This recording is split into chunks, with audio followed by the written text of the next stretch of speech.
Welcome everybody to Arcadia Valley, where we're back at it, the 91st annual Arcadia Valley tournament, Thanksgiving tournament. We're getting ready to get underway as the third and fourth place game is getting ready to start here as they announce the players. It's going to be the West County Bulldogs against the Arcadia Valley Tigers. West County was ranked number 1 in the tournament, and the Arcadia Valley Tigers were ranked 2 in the in the tournament. And they're just now getting ready to announce the players. The game that was just played was the consolation game, the Fredericktown Black Cats against the Ellington Whippets, and the Whippets come out on top by a score of 60-44.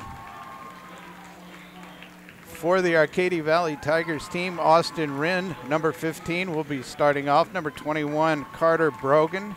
Number 32, Jeremiah Moore. Number 33, Peyton Whited. And number 51, Tatum Jones. That's the starting lineup for the Arcadia Valley Tiger team. So, first up is number 2, Reed Pratt.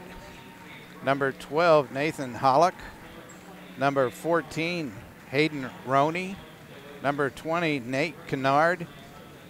And number 21, Noah Vincent. That rounds out the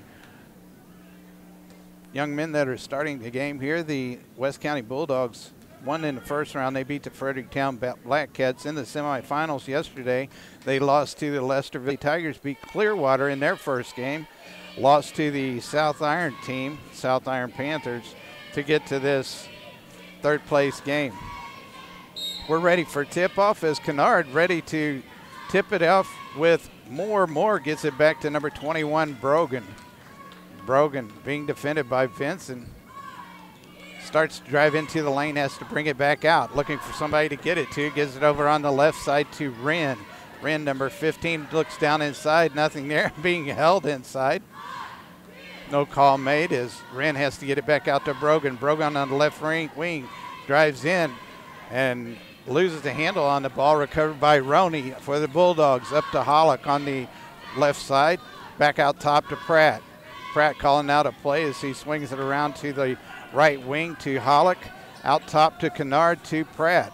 Pratt will call out another play. He gets it to Kennard on the right wing deep. They swing it around to Pratt on the left wing. Out top now to Vincent. Vincent over on the right side to Hollick. Hollick, number 12. Tries and does get it to Vincent now on the left wing. They swing it back around to Hollick, who's on the right wing.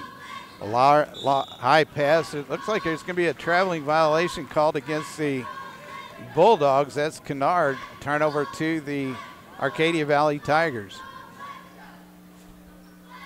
By the way, I'm Denver King and I want to welcome you to high school basketball here at the 91st annual Arcadia Valley Thanksgiving tournament. Arcadia with the ball is stolen away. They get it up to Kennard. He goes in and puts it up and in for the 2-point layup as he picks his up first 2 points of the basketball game. Arcadia Valley gets it down low on the left baseline to Moore. Now out top to Brogan. Brogan drives around Vincent, drives into the lane, bounce passes to Tatum Jones. He puts up the shot. No good. Rebounded by Hollick of the West County Bulldogs. He gives it up to Pratt at the top of the key over on the left wing to Kennard. Kennard drives up into the lane, and I believe there's going to be an offensive foul called against Kennard as he picks up his first personal foul. First foul of the ball game by either team. 6:15 to go in the first quarter. Brogan for the Tigers with the basketball brings it up the right side of the gym, and they're going to say he traveled, his foot slipped. So a turnover back to the West County Bulldogs. They have the lead here early, 2-0, as Pratt with the basketball gets it back to Kennard. Kennard goes around one of the defenders, gets it down to Vincent, down low to Roney, and Roney is going to be fouled on the play, I believe, by number 51, Tatum Jones. He picks up the Tigers' first team foul, first personal foul, and Roney will go to the line to shoot 2. Right at 6 minutes to go here in the first quarter. Roney puts up the first free throw. It's up and good. 3-0 our score. West County on top of the Arcadia Valley Tigers. Next free throw by Roney is up and good. 4-0. Going back the other way, Brogan with the basketball around the left side. He loses the handle on it. It goes out of bounds off of Reed Pratt, number 2 from the Bulldogs. So the Tigers will retain possession as Wren will trigger the pass in for the Arcadia Valley Tigers. He gets it down low on the left baseline to Brogan. Brogan to Wren. Wren tried to get it inside to Moore, and there's going to be a foul called on number 21, Vincent, as he picks up his first personal foul. Second team foul for the Bulldogs. So the Tigers retain possession underneath their own basket. They get it into Moore. A little jump hook is up and good. Moore with his first 2 points. First points for the Tigers here this evening. As Vincent goes driving in. Vincent runs over. I'm not really sure who he ran over, but Vincent picks up his second personal foul, third team foul against the Bulldogs. Checking in for the Arcadia Valley Tigers is number 33, not checking in. He was in here to begin with, Peyton Whited. Brogan with the basketball, though, for the Tigers. Goes around a screen set by Jones. He gets it to Wren, cross-court pass to Whited. He drives in, puts up the shot. It's up, no good. Rebounded by Moore. Right there to put it back up and in for another 2 points. Tied ball game with 5:15 to go here in the first quarter, and Kennard runs over Tatum Jones, I'm sorry. And Kennard picks up his second personal foul. Coming into the game for the Bulldogs is number 15, Dake McRaven, comes in for Vincent. Getting ready to check in is number 31, Ryan Retzer, comes in for Kennard. So 2 West County Bulldogs with 2 fouls with 5:15 to go here in the first quarter. Brogan with the basketball across the timeline. He's picked up by McRaven. Gets the ball out top of the key to Tatum Jones. Jones sets a screen for Brogan after he got the ball back. They get it to Whited. Whited on the baseline, started to drive, kicked it back out to Brogan. Three-pointer up, no good. Long rebound by Hollick for the Bulldogs. Hollick over to Pratt to McRaven. McRaven goes in and runs right over Tatum Jones. And the game very physical here in the early going as McRaven runs right over the top of Jones, who was set, and McRaven just ran right over him. 5 team fouls now against the Bulldogs. I think at least 3 of them are offensive fouls. Arcadia Valley with the ball. They tried to get it into Moore. Ball's batted away. Wren ends up with it for the Tigers. Gets it over to Whited. Whited started to drive the baseline, brings it back out, had the ball tipped away, goes right to Wren.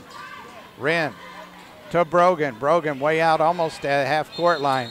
There's going to be a timeout called by the Arcadia Valley Tigers. I believe, no, it's going to be the West County Bulldogs. We'll take a timeout, tied game with 4:19 to go in the first quarter. You're listening to high school basketball right here on Froggy 96. 21 Express is the fast, convenient stop that's always on the way. Ironton, Caledonia, Bismarck, coming or going, 21 Express is right there for you at Highway 21 and Route N. Gas and snacks, cold drinks, beer and liquor, lotto, and all kinds of fun items fill the shelves at 21 Express. The new owners, Chris and Kelly DeMent, are getting 21 Express reorganized and will soon reopen the deli for fantastic daily food. Coming or going, stop in at 21 Express because it's always on the way, right at Highway 21 and Route N in Ironton. 4 minutes and 19 seconds left here in the first quarter. The Arcadia Valley Tigers, West County Bulldogs are tied up at 4 apiece. Brogan with the basketball, gets it down low to Moore. Moore drives around into the paint, puts up the jumper, the running hook shot, and it's up and good as he picks up his 6th point of the game. Coming back the other way, Roney for the West County Bulldogs puts up the little floater, rebounded by Moore of the Tigers. He drives in. He's going to be fouled on the play, I believe, by number 2, Reed Pratt, as he picks up his first personal foul. That's the 6th team foul against the West County Bulldogs here in the first quarter. 3 minutes and 55 seconds left in the quarter. The Tigers will get the ball out of bounds as Wren has it, almost had it stolen.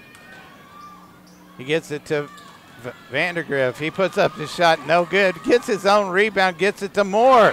Moore puts up the long three-pointer, and it's up and good. 9-4 our score as West County coming back the other way. McRaven loses the handle on it. And they try to get it down inside deep to Brogan, who is breaking towards the basket, and Roney ends up with the ball, but he travels with it for the Bulldogs. So the Tigers will keep possession of the basketball. Long toss out to Brogan at the top of the key. He's going to drive the lane, goes in, puts up the shot, and it's good. As Brogan picks up his first 2 points of the basketball game. Coming back the other way, the Bulldogs with the basketball. Pratt has it way out top over to McRaven on the right wing. Back out top to Hollick. Hollick tried to bounce pass it into Roney. Is stolen away, but it went right to Hollick. He goes and puts it in for a 2-point layup. 6-11 our score with 3 minutes to go here in the first quarter. Brogan with the basketball. Goes around the defender, drives in, puts up the shot. No good. Rebounded by number 31. That's Retzer, who's in the ball game.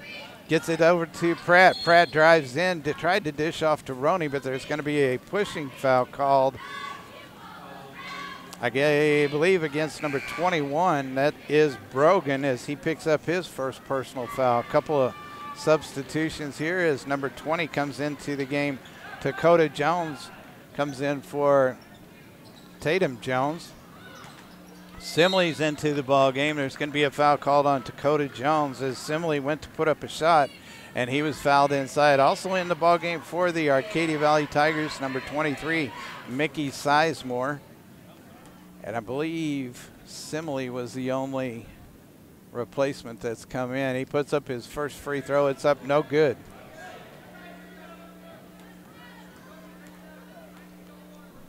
6-11 is our score as Simley puts up his second free throw. Rebounded by Moore of the Tigers. Over to Sizemore up the left side of the court.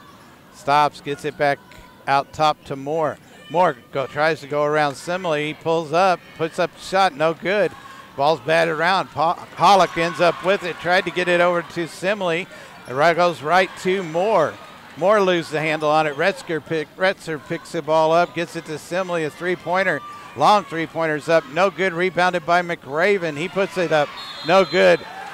Grabbed by Simley. Simley puts it back up and in. I believe there's a foul called on number 25, Eli Vandergriff, I believe, as he picks up his first personal foul, and Tatum Jones comes into the game for Vandergriff.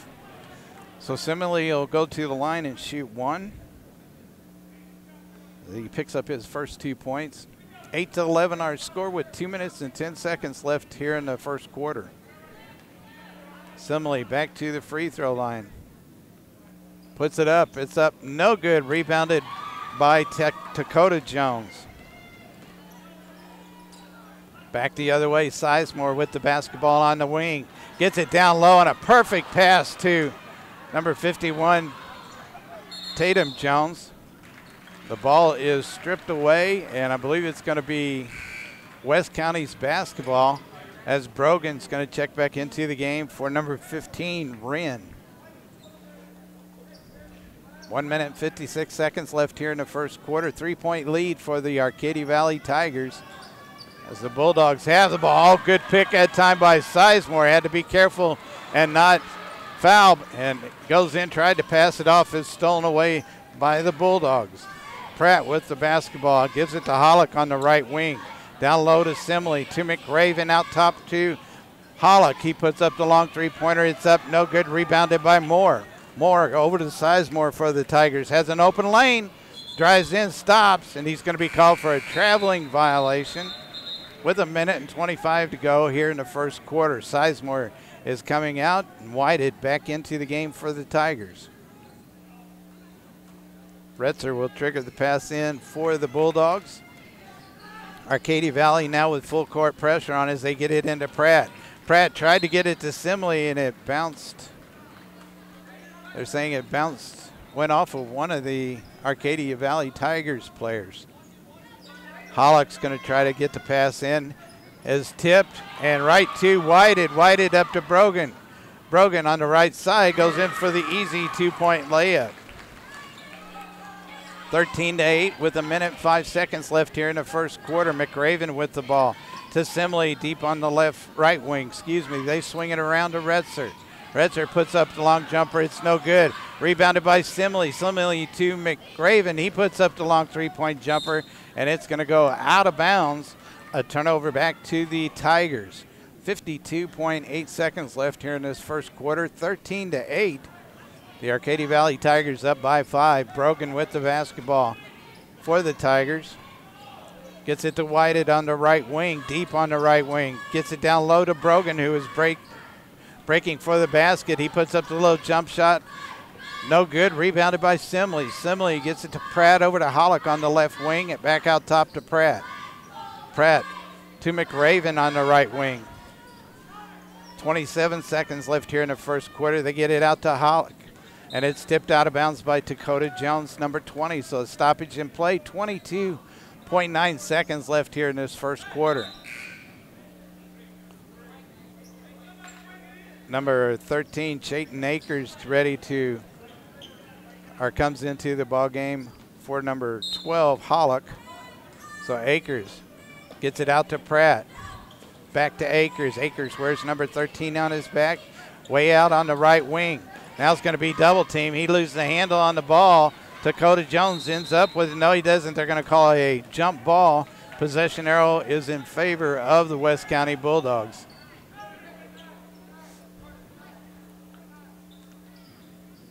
Number 31, Retzer, is going to trigger the pass in to Akers with just 8 seconds left here in the first quarter. And again, Akers being double teamed. They're going to call a reach-in foul by Brogan as he picks up his second personal foul with 5.9 seconds left. Score still 13-8 as Wren is going to come in. Number 15, Wren, coming in for Brogan, who will have a seat with 2 personal fouls. 16 fouls against the Arcadia Valley Tigers, just 5 against the Bulldogs. Pratt with the basketball, puts up the jumper, absolutely nothing there, but Retzer right there to put it back up and in, and first quarter's over with, 10-13. The Arcadia Valley Tigers up by 10. We'll be back in a minute as you're listening to high school basketball here on Froggy 96. Ajinomoto Windsor Foods of Piedmont are one of the leading manufacturers and marketers of frozen ethnic foods and appetizers throughout the United States and are always looking for ways to promote healthy lifestyles while fighting hunger in America. Ajinomoto Windsor Foods and its employees embrace the belief that active community involvement is essential to this process. They are proud supporters of the events in the Clearwater Lake area and our community, and a major employer creating jobs and providing a sound economic base to our area. Ajinomoto Windsor Foods in Piedmont are proud of our community, proud of our local student athletes, and proud to be involved with the community events. For more info, call 573-223-7722. That's 573-223-7722. We get ready to start the second quarter. 10-13 our score. The Arcadia Valley Tigers on top of the West County Bulldogs in a pretty good game so far. A lot of turnovers so far by both teams. But the Tigers will start the second half with the basketball as Whited being held up by Akers. No call made. As Whited dribbles around, gets into the lane, puts up the shot, and it's up and good. Whited picks up his first 2 points of the basketball game. And also want to mention, I almost forgot about it, that you can also watch the game on KDKZ18.com. We got Dustin here tonight doing some filming. Matt running the board for us. And all I'm doing is talking. Stoppage in play after the ball goes out of bounds. Arcadia retains possession of the basketball. Wren with it. Bounce passes to Moore on the right wing, out top to Tatum Jones. Over on the right side to Dakota Jones. They swing it around back to Wren. Wren drives into the lane, puts up the shot. It's blocked. Pratt for the Bulldogs ends up with the basketball. He's going to go from one end to the other with the basketball. Puts up a shot. It's up. No good. Rebounded by Tatum Jones. He gets it up to Dakota Jones, and he goes in with the 2-point layup. And we'll go to the line because he was fouled on the play. 17-10 our score. The basket will count. And the foul is going to be on number 13 for the West County Bulldogs. That is Chayton Akers. And Dakota Jones will go to the line and shoot one. He has 2 points in the game so far. This free throw is up, and it's good.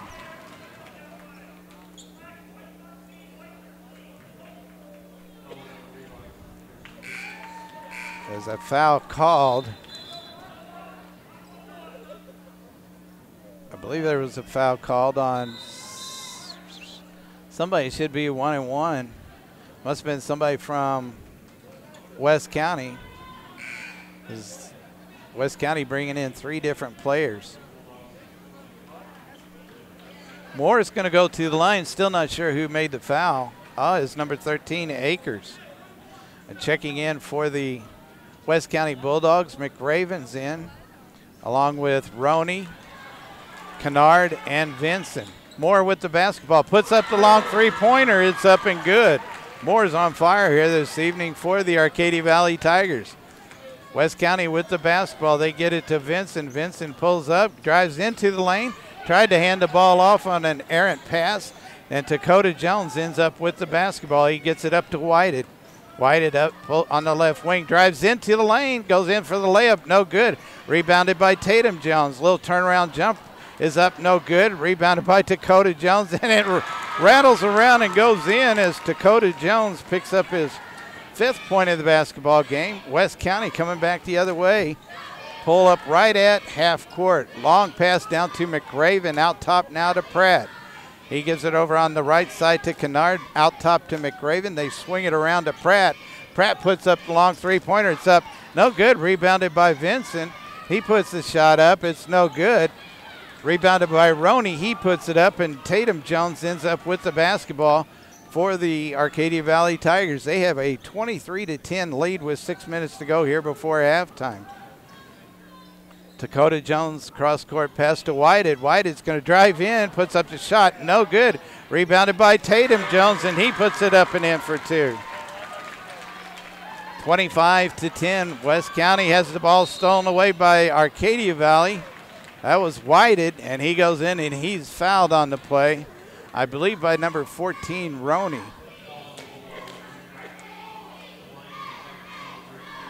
It was against Pratt, as Pratt picks up his 2nd personal foul, 9th team foul against the West County Bulldogs. As Whited will go to the line and shoot 2. So far he has 2 points in the game. First free throw is up, nothing but net. Now checking in for West County is number 31, Retzer. Number 25, Simley. And they didn't catch the number on the other guy. Whited back to the line. Looks like Vandergriff came back. The 2nd free throw is up and good for Whited. Let's see, number 22's in the game. That's Logan Blair. McRaven has the basketball, gets it down low to Simley. Simley loses the handle on it, trying to drive the right baseline, and it goes out of bounds. So another turnover back to the Arcadia Valley Tigers with 5.5 minutes left here before halftime.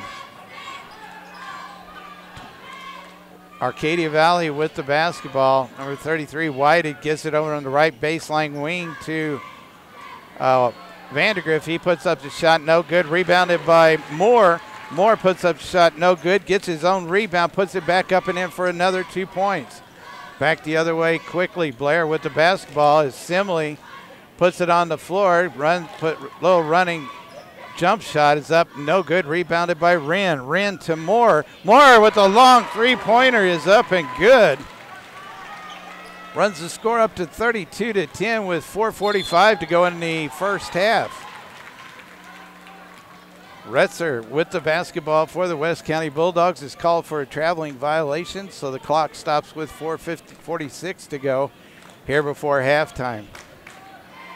Arcadia Valley with the basketball. Wren now running the offense for the Tigers. It's a cross-court pass to Vandergriff. Out top now to Whited. They swing it around to Wren. Wren will shoot the three. It's up and good as Wren picks up his first 3 points of the basketball game. And the score now 35-10. Long pass down on the left side to Simley. Back out top to McRaven. He drives in, puts up it was supposed to have been a pass to Blair, but it goes off the backboard right to Tatum Jones. Whited's going to shoot a three and nails it. Whited with his 7th point, 38-10 is our score. Arcadia Valley, or West County, trying to get the ball down deep to Simley on the left wing, and it's blocked out of bounds by Moore. Looks like McRaven is going to go out of the game, and Hollick is back in. 4:02 to go in the first half. 38-10, Arcadia Valley on top of West County. Pratt with the basketball on the right side, gets it to Hollick. Hollick shoots a long three. It's up.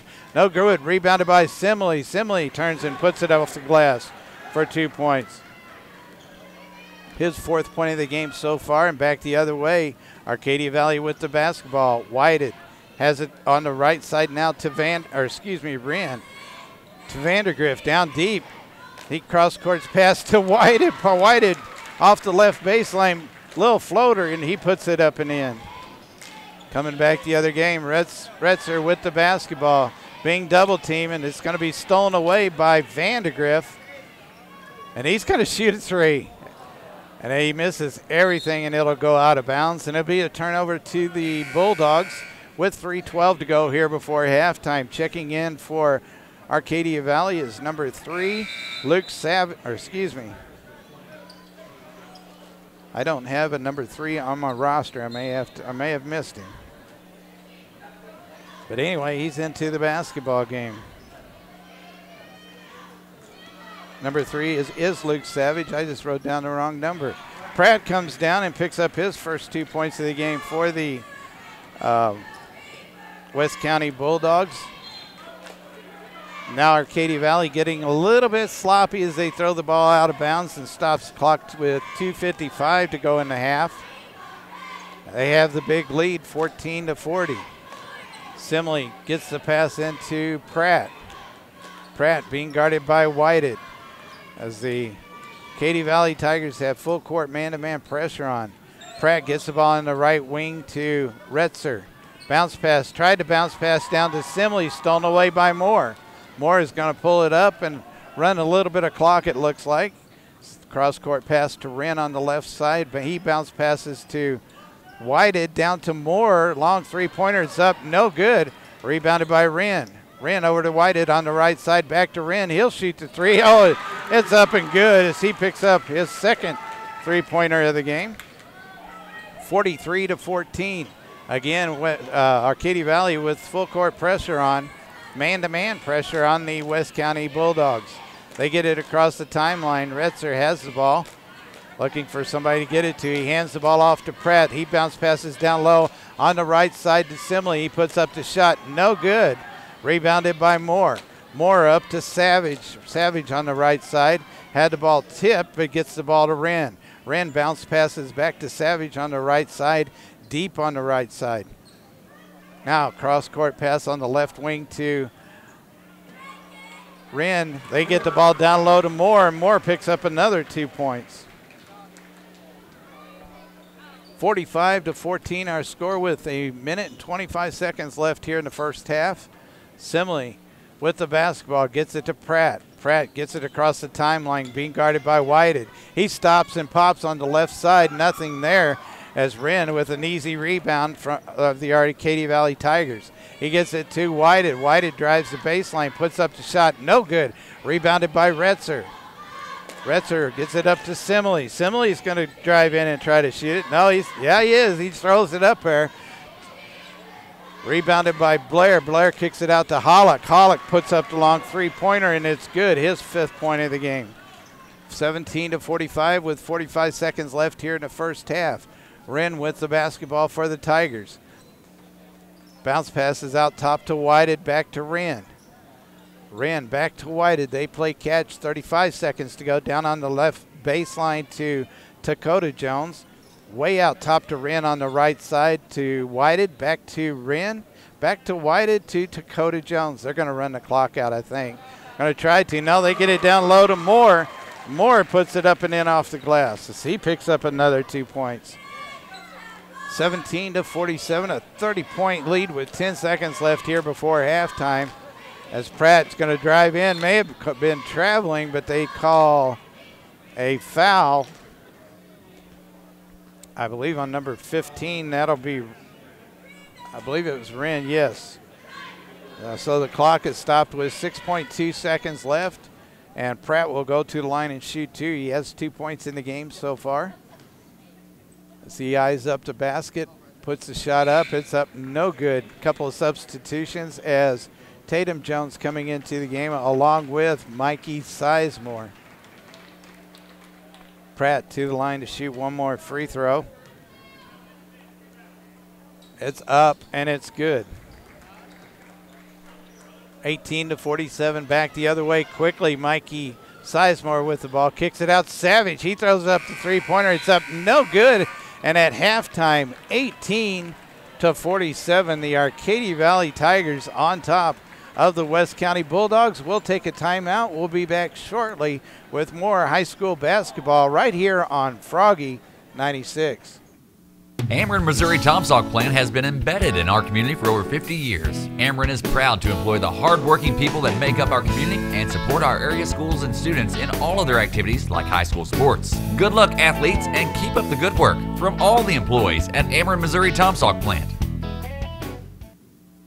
American Family Insurance believes your dreams are what matter most. That's why we offer affordable ways to protect them. My dream is to own a second car and a house with a 2-car garage to keep it in. My dream is to start my own business and make my son my first employee. Whatever your dream, we can help protect it. Learn more at amfam.com or contact your local agent. Your dream is out there. Go get it. We'll protect it. Contact your American Family Insurance agent, Kim Voles, at 223-4177. The Arcadia Valley R2 School District is proud to continue the time-honored tradition of the Arcadia Valley Thanksgiving Basketball Tournament. Come out and be a part of this great activity and support your local teams. It's hard work for these student athletes, both on the court and... Love handmade soaps? Looking for simple, old-fashioned soaps without all the fuss? Now you can find lye and pine tar soaps, along with beautiful artisan handmade soaps, all at the Arcadia Valley Soap Company. You'll enjoy shopping in the historic pink granite shop, located at 119 South Main Street in Ironton, where all their soaps are created. Arcadia Valley Soap Company's home spa products make the perfect gift for giving or a treat for yourself. Hours are Tuesday through Saturday from 11 a.m. to 7 p.m. You can like and check them out on Facebook, Instagram, and Twitter for the latest offerings of new soaps and specials, or on their main website at arcadiavalleysoap.com. Well, it's almost time for Beck's Tree Farm to bring in those beautiful Christmas trees, and they are on their way. Beck's Tree Farm will reopen Black Friday, November 24th with all of their wonderful Christmas magic. Jackie and the Elves have been preparing for this reopening for such a long time, so make it part of your annual family tradition to be at Beck's Tree Farm on Black Friday, November 24th. Santa will be making his first appearance on December 2nd and 3rd, too. And I hear Santa has lost a lot of weight this year, so maybe Jackie can help fatten him up with her special jellies, jams, cookies, and that oh-so-good hot chocolate. Check them out on Facebook, Beck's Tree Farm in Doe Run. Follow the signs to the tree farm, and we'll see you there for the reopening on November 24th.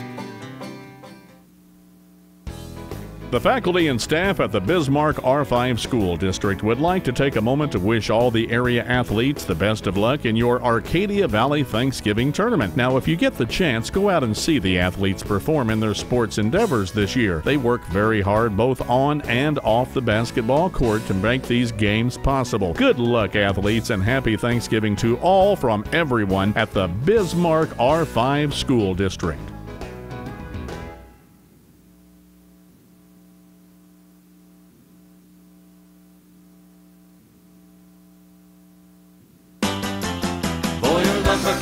Service and quality. At Boyer Lumber Company in Potosi, they have the same big names, same big brands, and same low prices as the big boys. That's right, same low prices, all here and without the cost of gas to get to the big boys. So shop your hometown store, Boyer Lumber Company in Potosi, or call them at 438-5461. Allison Bryson and the staff at Bryson Funeral Home in Pilot Knob would like to extend warm holiday wishes to everyone in the community and our area student athletes. Bryson Funeral Home, located at 312 South Valley Street in Pilot Knob, has remained your hometown, family-owned, full-service funeral home for the past 3 decades. Death is a very personal time of need, so when that time comes, you should feel confident that the funeral home you select will be compassionate, professional, competent, and honest.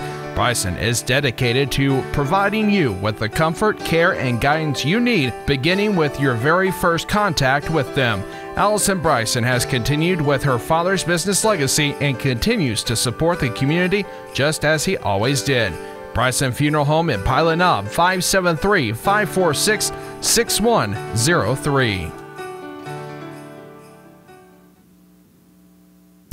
Hi, this is Tim Harbison with Bryson Funeral Home in Pilot Knob. Bryson Funeral Home has remained your hometown, family-owned, full-service funeral home for the past 3 decades. Death is personal, and when the time of need comes, you should feel confident that the funeral home you select will be compassionate, professional, and honest. We are dedicated and compassionate in providing you with the comfort, care, and guidance that you need during the loss of a loved one. We are proud to continue the wonderful legacy of care to all families who call on us, just as Dr. Bryson did when he began this funeral home over 30 years ago. Allison, Sean, Norman, and myself, Tim Harbison, are proud to be a part of this Iron County Showcase. Our phone number is 546-6103. Thank you for your trust and confidence, and God bless you and your family. CMI, Cabinet Masters Inc. is quickly growing and seeking motivated, energetic people to join their team for the following positions: CAD, Estimator, Assistant Project Manager, Production Manager, and Shop Workers. For full job description and to apply, log on to www.cmibuild.com. Click the Contact Us tab, then Job Applications. Click on the position you desire to apply for, or apply in person at 350 North Hancock in Ironton. No phone calls, please.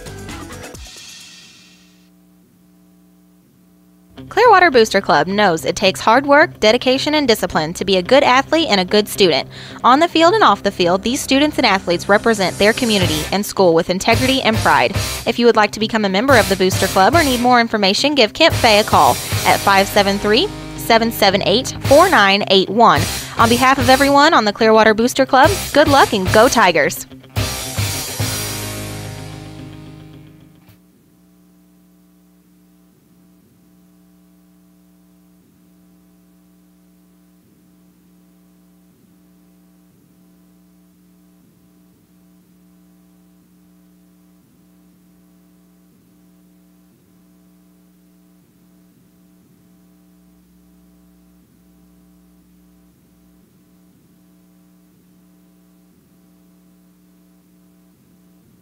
Whatever floor covering needs you may have, you can depend on Clearwater Floor Covering, located off HH Highway in Piedmont. From laminate to carpeting to ceramic tile, you'll find a large selection at Clearwater Floor Covering.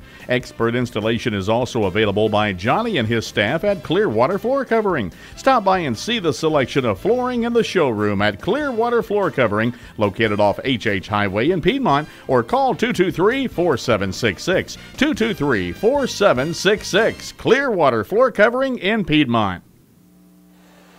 Welcome back, everybody. We're at halftime. If you're just joining us, the Arcadia Valley Tigers are on top of the West County Bulldogs by a score of 47-18 as of right now. The scoring looks like this so far. Reed Pratt with 2 points. He also has 2 fouls in the first half. Nathan Hollick has 5 points. Hayden Roney has 2. Nate Kennard has 2. Ty Simley has 2, and Ryan Retzer, or excuse me, Simley has 4. Ryan Retzer has 2. The West County Bulldogs have 4 players that are in have 2 fouls each. Nate Kennard has 2. Number 21, Noah Vinson, has 2. Reed Pratt has 2, and number 13, Chayton Akers, also has 2. And Dake McRaven has 1. For the Arcadia Valley Tigers, number 15, Austin Wren has 6. Number 20, Dakota Jones has 5. Brogan has 4.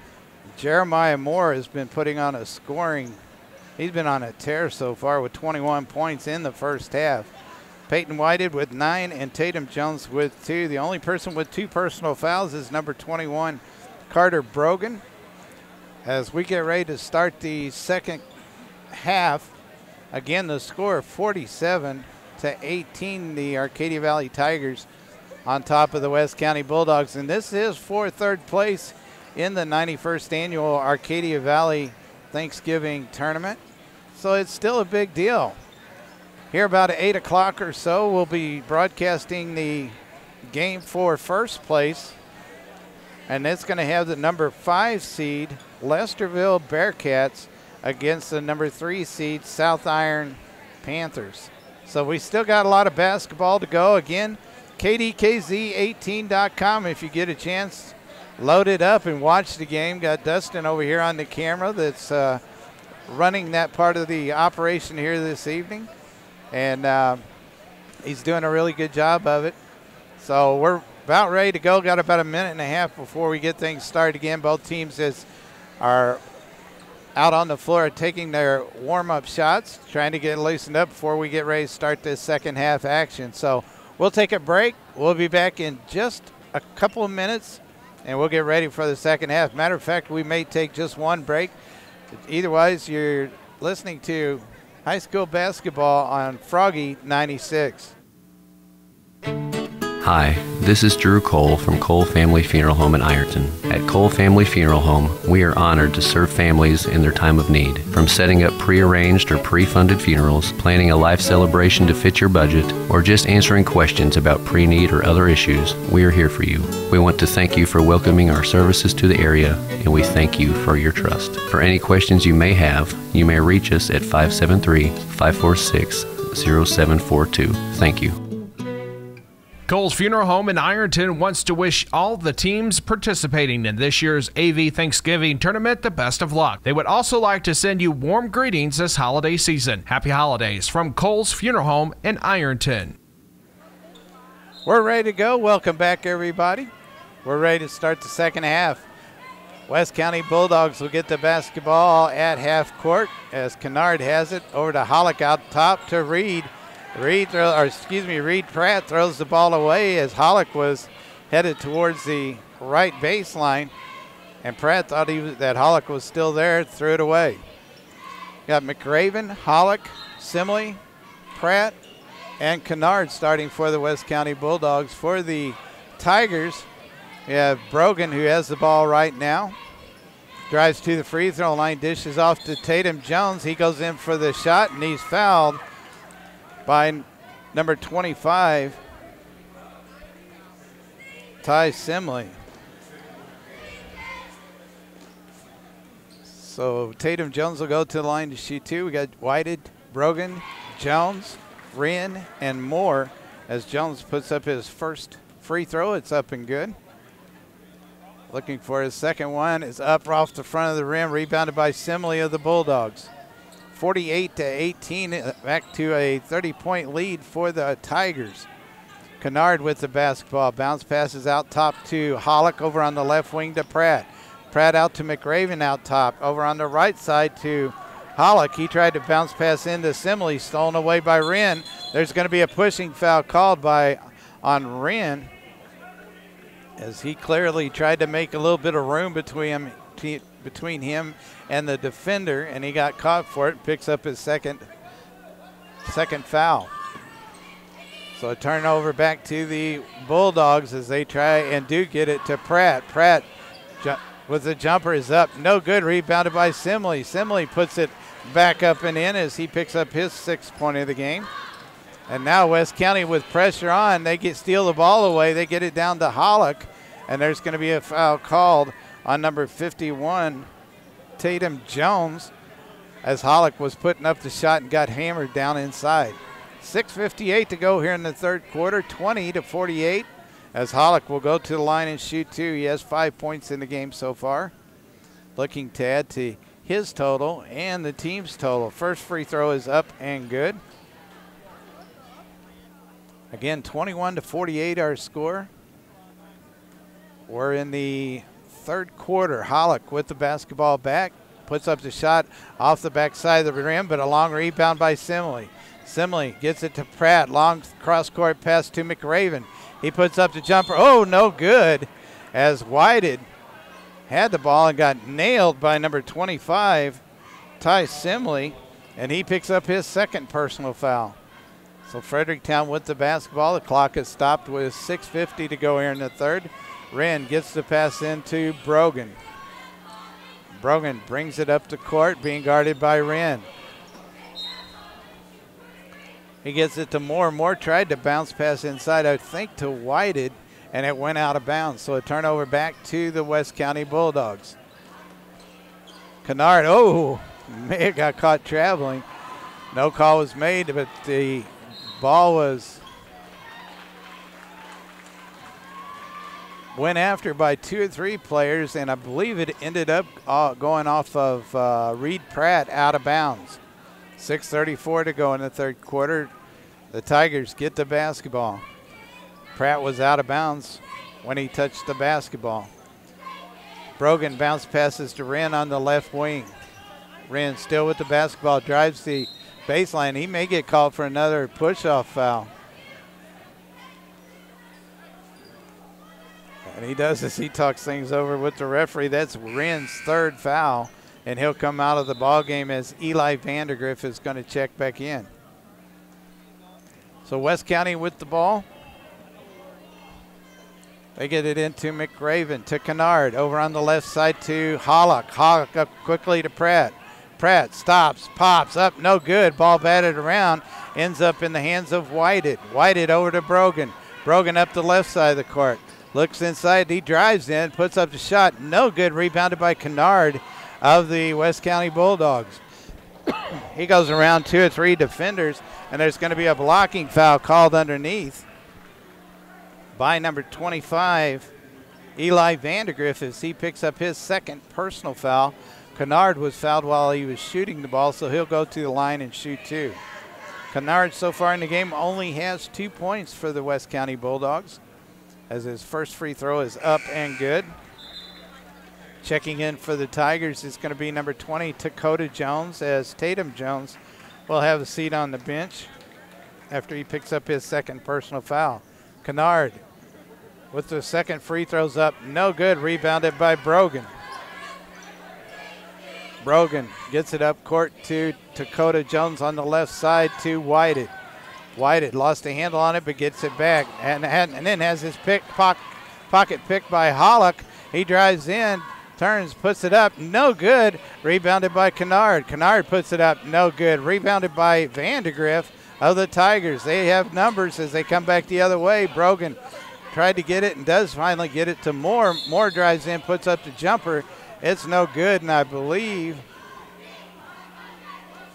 they're going to call a foul on, I believe, number 25, Simley. If so, that's his third foul here in just the third quarter. 5:26 to go in the third quarter. Checking into the game is number 12, or going out is Hollock, as the Arcadia Valley Tigers gets it down low to Moore, and he puts it up in it for another 2 points. Vincent is checked into the ball game as he drives in, puts up the shot, and it's good. 24-50 our score with 5 minutes and 5 seconds left here in the third quarter. Moore with the basketball, tried to get it out top to Brogan. It's stolen away by Pratt. Pratt goes in for the easy 2-point layup, and I believe Arcadia Valley is going to take a timeout. 26-50, Arcadia Valley on top of West County as you're listening to high school basketball right here on Froggy 96. Happy Thanksgiving, everyone. Hi, I'm Hannah Cole. You know, here lately, my dad has been telling me how much he loves hearing me on the radio. It got me to thinking, if he's this happy with me, why not save you some money?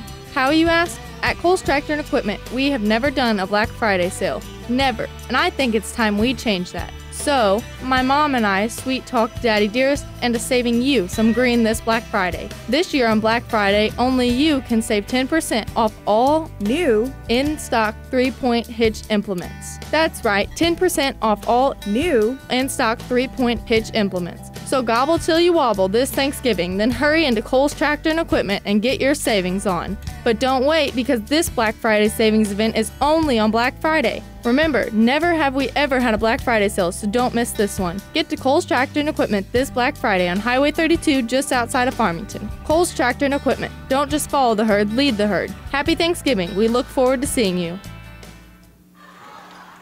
4 minutes and 57 seconds left in the third quarter. West County steals the basketball. Kennard goes to put up a shot. Brogan with the rebound. West County had put on full court pressure and stole the ball away, but they couldn't get the ball to go in the bucket, so Arcadia Valley back the other way as Brogan tried to get it to Whited. It went off his leg out of bounds, so a turnover back to the West County Bulldogs. Wren back in the ball game for Whited, I believe. Yes, it is. As West County with the basketball. Simley kicks it out to Vincent. They swing it around to Kennard. Kennard out top to McRaven. He puts up the jumper. No good. Rebounded by Simley. Simley has it partially blocked by Moore. Moore brings it up himself. Drives around, gets it down low to Dakota Jones, and he puts it up and in off the glass for 2 points. His 7th point of the game, and the lead is 26-52. Checking in for the Bulldogs is going to be number 31, Retzer. He's going to check in for Simile. 26-52, Arcadia Valley on top of the Bulldogs. Bulldogs with the basketball. Vincent throws it down to Pratt. Pratt puts it on the floor once, kicks it out to Kennard, out top to Retzer. They get it to Vincent. Vincent started running before he put the ball on the floor. Clock is stopped with 4:03 to go in the third quarter. A turnover back to the Arcadia Valley Tigers. Wren will trigger the pass in for the Tigers. They do so. They get it to Moore. Moore try to put up a whoop-de-doo shot instead of going in and putting up a good shot. That was not a good choice by him. Going back the other way, they have 2 or 3 players down. Vandergriff is one of them. And I believe Tatum Jones is going to come into the game for more. West County is going to retain possession of the ball, and Pratt takes off running before he puts the ball on the floor. Another turnover by the West County Bulldogs. 3 minutes and 50 seconds to go here in the third quarter. Arcadia Valley with the basketball. They get it up to Brogan. Brogan to Dakota Jones with another easy 2-point fast break layup. Back the other way we go. West County with the ball. Pratt bounce passes on the right wing to Vincent. Back out top to Pratt. Pratt over on the left side to Kennard. Kennard looks down inside, nothing there. Puts the ball on the floor, drives the lane. It's up, no good. Tried to kick it back out to Vincent, and Vincent just mishandles the basketball, and it drops to the floor. Hollick ready to check back in for the Bulldogs. It's number 15, McRaven, is going to have a seat on the bench. 3:25 to go in the third quarter. It's Arcadia Valley with the basketball. Wren gets the ball into Dakota Jones, back to Wren. Down to Brogan on the right wing. He brings it all the way around top. Being double teamed, tried to get the ball to Dakota Jones. He misses it. Wren picks it up for Arcadia Valley. And now he's running the offense. Vandergriff has it on the left wing to Tatum Jones. Back out to Vandergriff. They swing it around to the right side to Brogan. Brogan out top, tried to get it to Tatum Jones. It went off of him.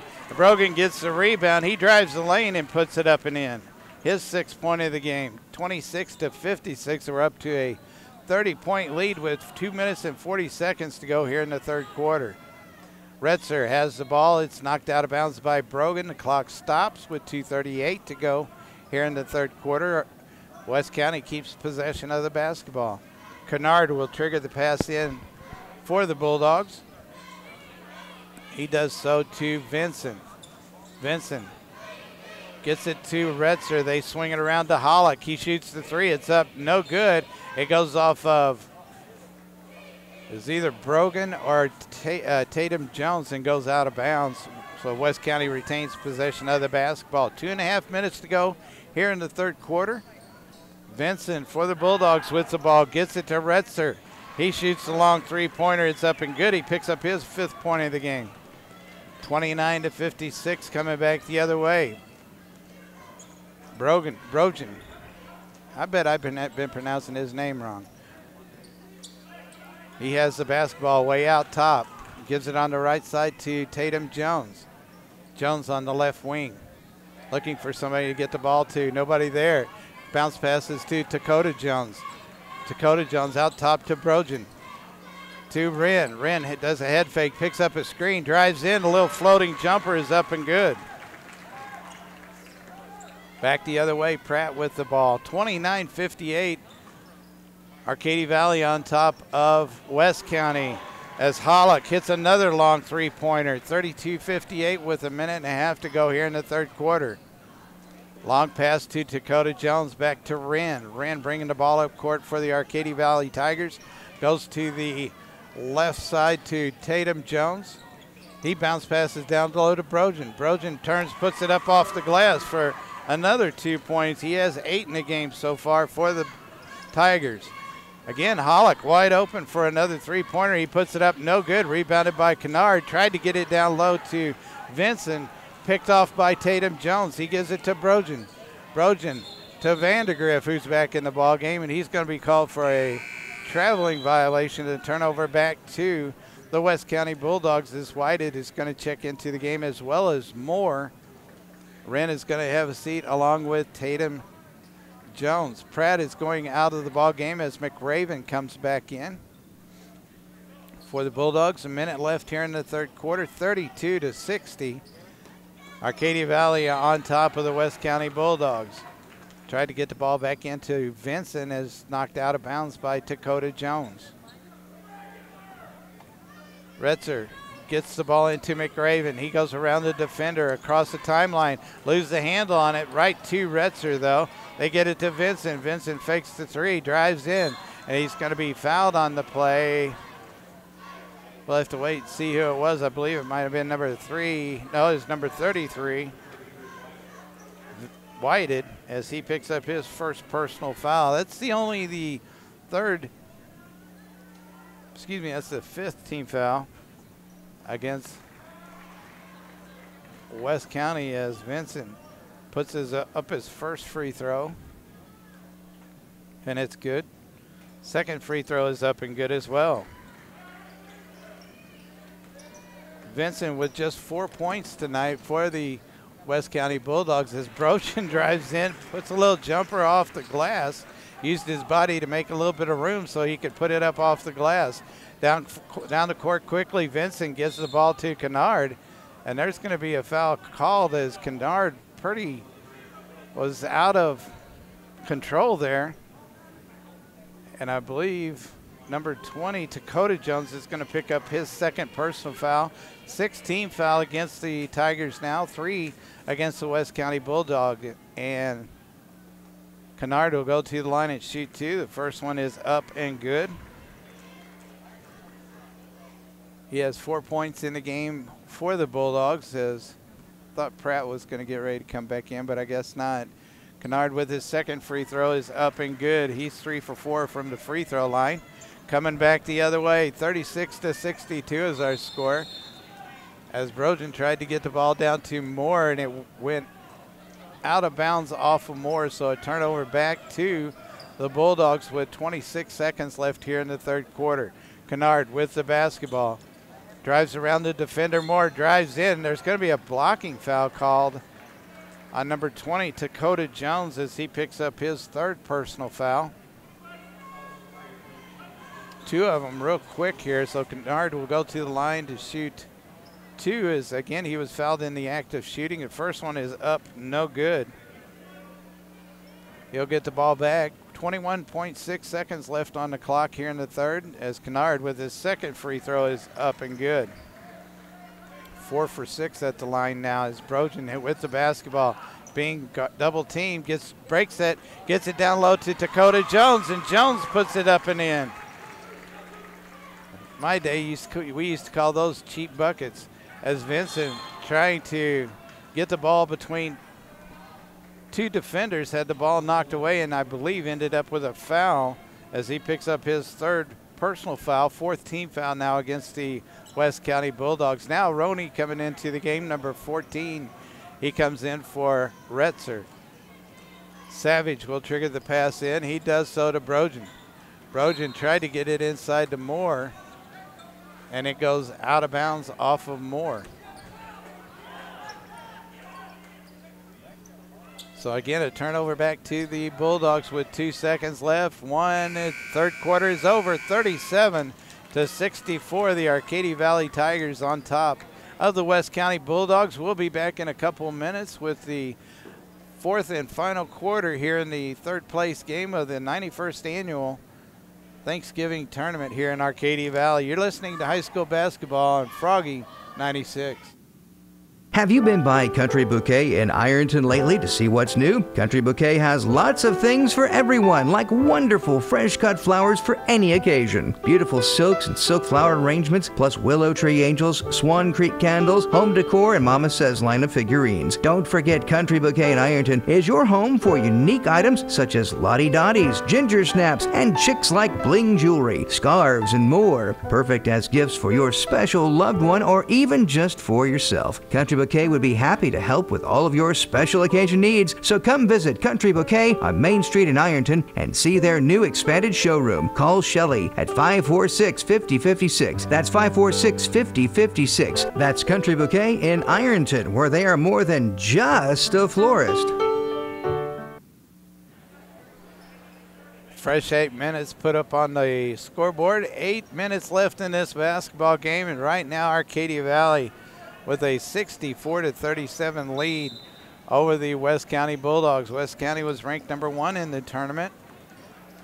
Arcadia Valley ranked number 2. Dakota Jones with the basketball gives it to Whited out at the top. Looks like Arcadia Valley may want to try to run some clock as they get it to Moore. Moore drives in, puts up the shot, and he's going to be fouled on the play. As West County picks up their 5th team foul. The foul is on number 12. That is Hollick as he picks up his first personal foul. And Moore goes to the line to shoot 2. First one is up and good. First time he's been to the free throw line here this afternoon or this evening. As he gets the ball back, puts up the shot, no good. Rebounded by Vincent of the Bulldogs. Vincent to Pratt. Pratt at the top of the key, gets it over to Hollick. He throws the ball away as Whited there picks it off. Gets it up to Savage. Little jumper from the side. No good. Rebounded by Pratt of the Bulldogs. He gets it up to Hollick quickly. There's going to be a foul called on Whited, I'm sure, as he's going to pick up his 2nd personal foul. That's the 8th team foul, and Hollick will go to the line and shoot the 1-and-1 bonus. 7:27 to go in the basketball game. 37-65 as Hollick misses his first free throw. He's 1 for 2. Gets a second one because he was fouled in the act of shooting. The second one is up and good. 2 for 3 at the line today. Brogan with the basketball, gets across the timeline, goes behind his back. Being guarded by Pratt. He better get rid of the basketball. He does so as Moore was breaking towards the basket. And Brogan bounce passes perfectly to him, and Moore puts it up and in for another 2 points. Vincent with the basketball for the Bulldogs, gets it to Pratt. High out the key, over on the left side to Hollick. Way from downtown, puts up a 3-pointer, and it's good, 41-67. Brogan with the basketball for the Tigers. Looks for somebody to get it to, gets it on the right wing to Dakota Jones. Tried to get it down low. As Moore ends up with it as he drives in, puts it off the glass. No good. It's going to go out of bounds, I believe, off of number 3, Savage. As things getting a little out of control. Getting a little physical, a little more physical than what it has been. 41-67 is our score. 6:37 to go in the basketball game. Hollick with the basketball on the left wing. Out top to Vincent. Over on the right side to Pratt. Pratt throws it up. Hey, he nails a 3-pointer. 44-67 our score. Brogan with the basketball. Looks to get it to Savage, and he does. Vincent all over him, and he's going to be called for a pushing foul as he was all over the back of Savage, and Vincent picks up his 4th personal foul. That's the 16th foul against the West County Bulldogs. As Vincent with the basketball tries and does get it in. Actually, it went off of Kennard, who's in the ball game. They swing it around to Dakota Jones, and he puts up the long jumper for 2 points. 44-69, down court quickly. They get the ball to McRaven as he goes in for the 2-point layup quickly.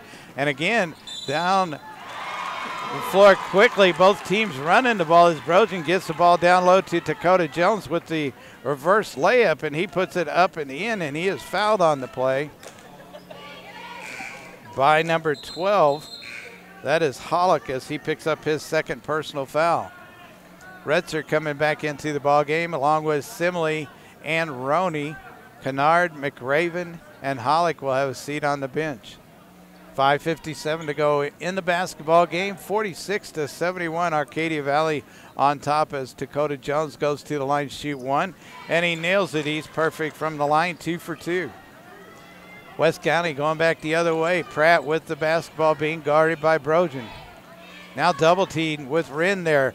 Gets it over to Retzer. He puts up the long 3-point jumper up. No good. Rebounded by Vincent, who tried to get it down low to Roney. He goes off his shoulder and goes out of bounds. The clock stops with 5:44 to go in the basketball game. 46-72, Arcadia Valley on top.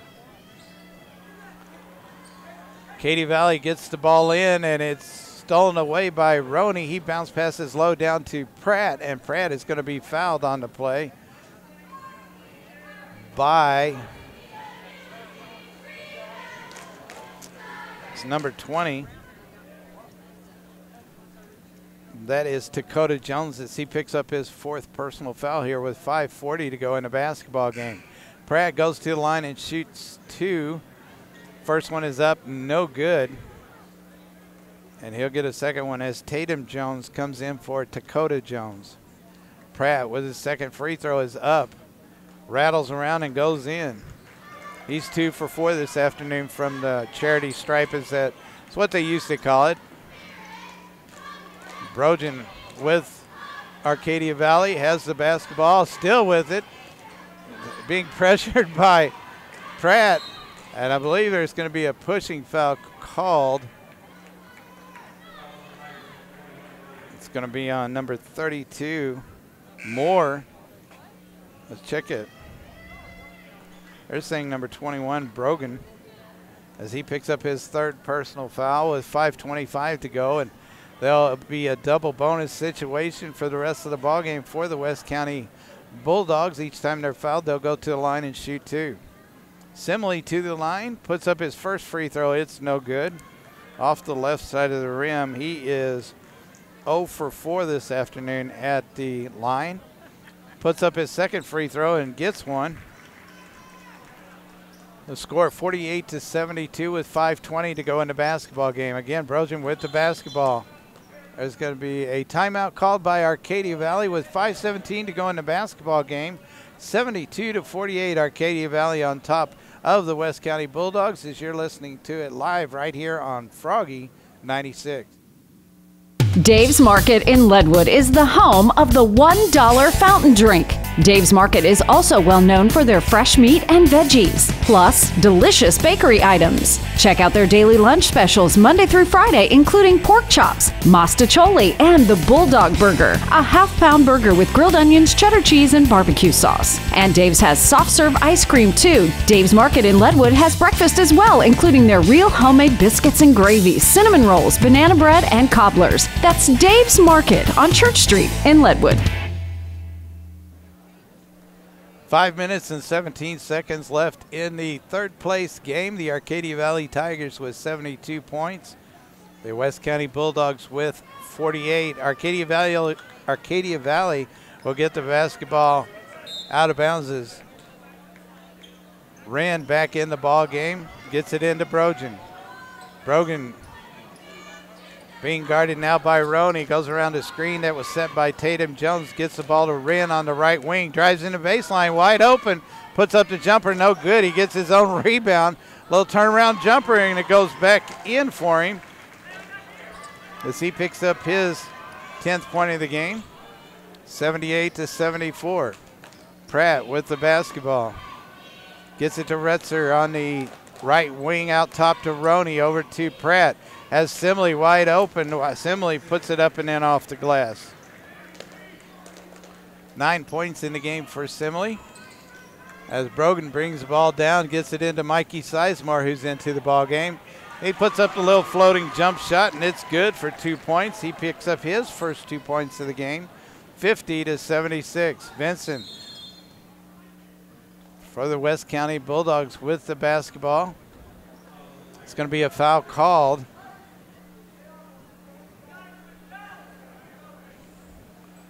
It's going to be on number 23. That's Mikey Sizemore as he picks up his first personal foul. And Vincent will go to the line and shoot 2. Vincent in the game with just 4 points. Make it 5 points as he is perfect from the line, 3 for 3. Kennard back in the game for the Bulldogs. Roney has a seat on the bench. And Vincent, 2 of the referees are talking to him about something.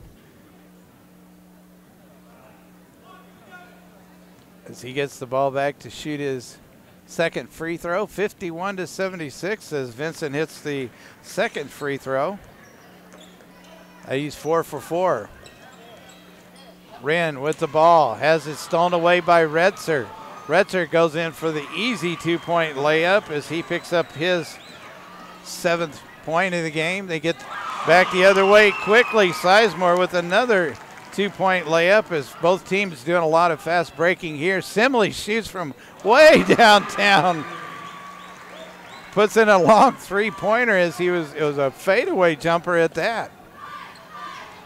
So Simley showing a little bit of range. Brogan with the basketball, goes around the screen by Tatum Jones. He bounce passes to Wren. Wren puts up the long 3-pointer and it's up and good.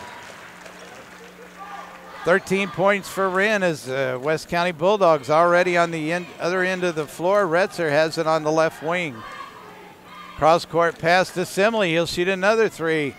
It's up, no good. Ball batted around, comes to Moore, who's back in the ball game. He drives all the way in, had it partially blocked, I believe, by Retzer. Rebounded by Pratt. Pratt gives it up to Kennard. Kennard to Vincent, puts up the shot, no good. Rebounded by Simley. He puts it up, no good. Rebounded by Kennard. Or actually, there was a foul on the play as Kennard got the basketball.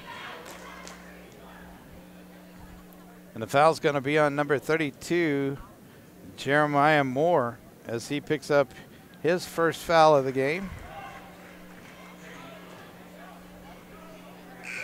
Number 15, McRaven's going to come into the game for Retzer. Also number 20, Dakota Jones, is going to come in for Moore. 57-81 as Kennard made his first free throw. Yes. Gets the ball for his second free throw. He puts it up off the right side of the rim, no good. Rebounded by McRaven, and McRaven will put it up and in. As McRaven now has 4 points in the game. Arcadia Valley with the long jumper put up by Wren, no good. Rebounded by Pratt. Pratt up to Simley, to McRaven on the left baseline. Little turnaround jump hook, and it's up and good. McRaven now with 6 points in the game, 62-81, and there's going to be a not sure what happened. I believe Pratt may have cut his finger, I believe. As number 13, Chayton Akers, is going to come into the game. 2 minutes and 44 seconds left in the basketball game as Dakota Jones gets the ball. Tried to get it to Sizemore, stolen away by Kennard of the Bulldogs. Kennard still with the basketball. He drives in, dishes off to McRaven. He shoots a 3. It's up, no good. Rebounded by Simley, who puts it back up and in. 64-81 with 2 1/4 left in the basketball game. Wren with the ball, gets it to Brogan. He bounce passes back to Wren on the left wing. He drives in the lane, loses control of the ball, gets it to Brogan. Brogan drives in against Kennard, puts up the shot, and there's going to be a foul called and a stoppage in play with 2 minutes and 12 seconds left here in the basketball game. Brogan will go to the line and shoot 2, as I'm sure the foul was on Kennard, as Brogan puts up the first free throw. It's up no good.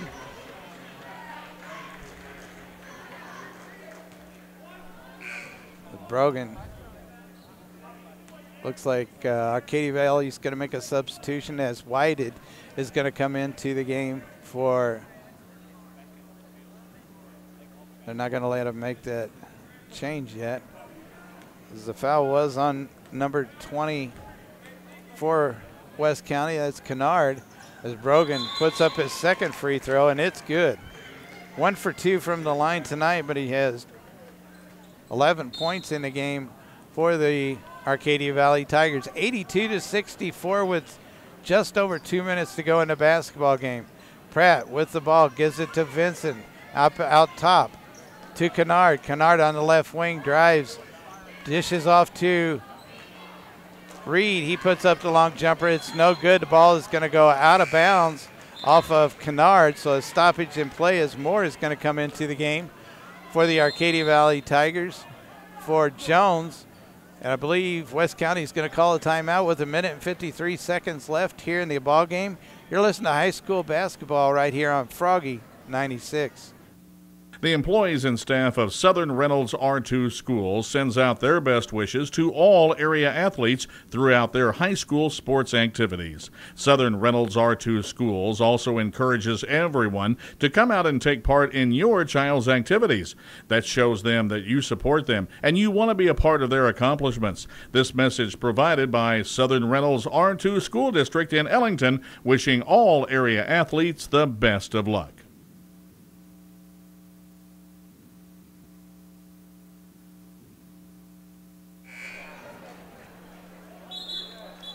One minute and 53 seconds left in the basketball game. 82-64, Arcadia Valley on top of the West County Bulldogs. After this game, be sure and stay tuned. The Lesterville Bearcats will be taking on the South Iron Panthers in the championship game, and the stands are already packed here in Arcadia Valley for this tournament here this evening.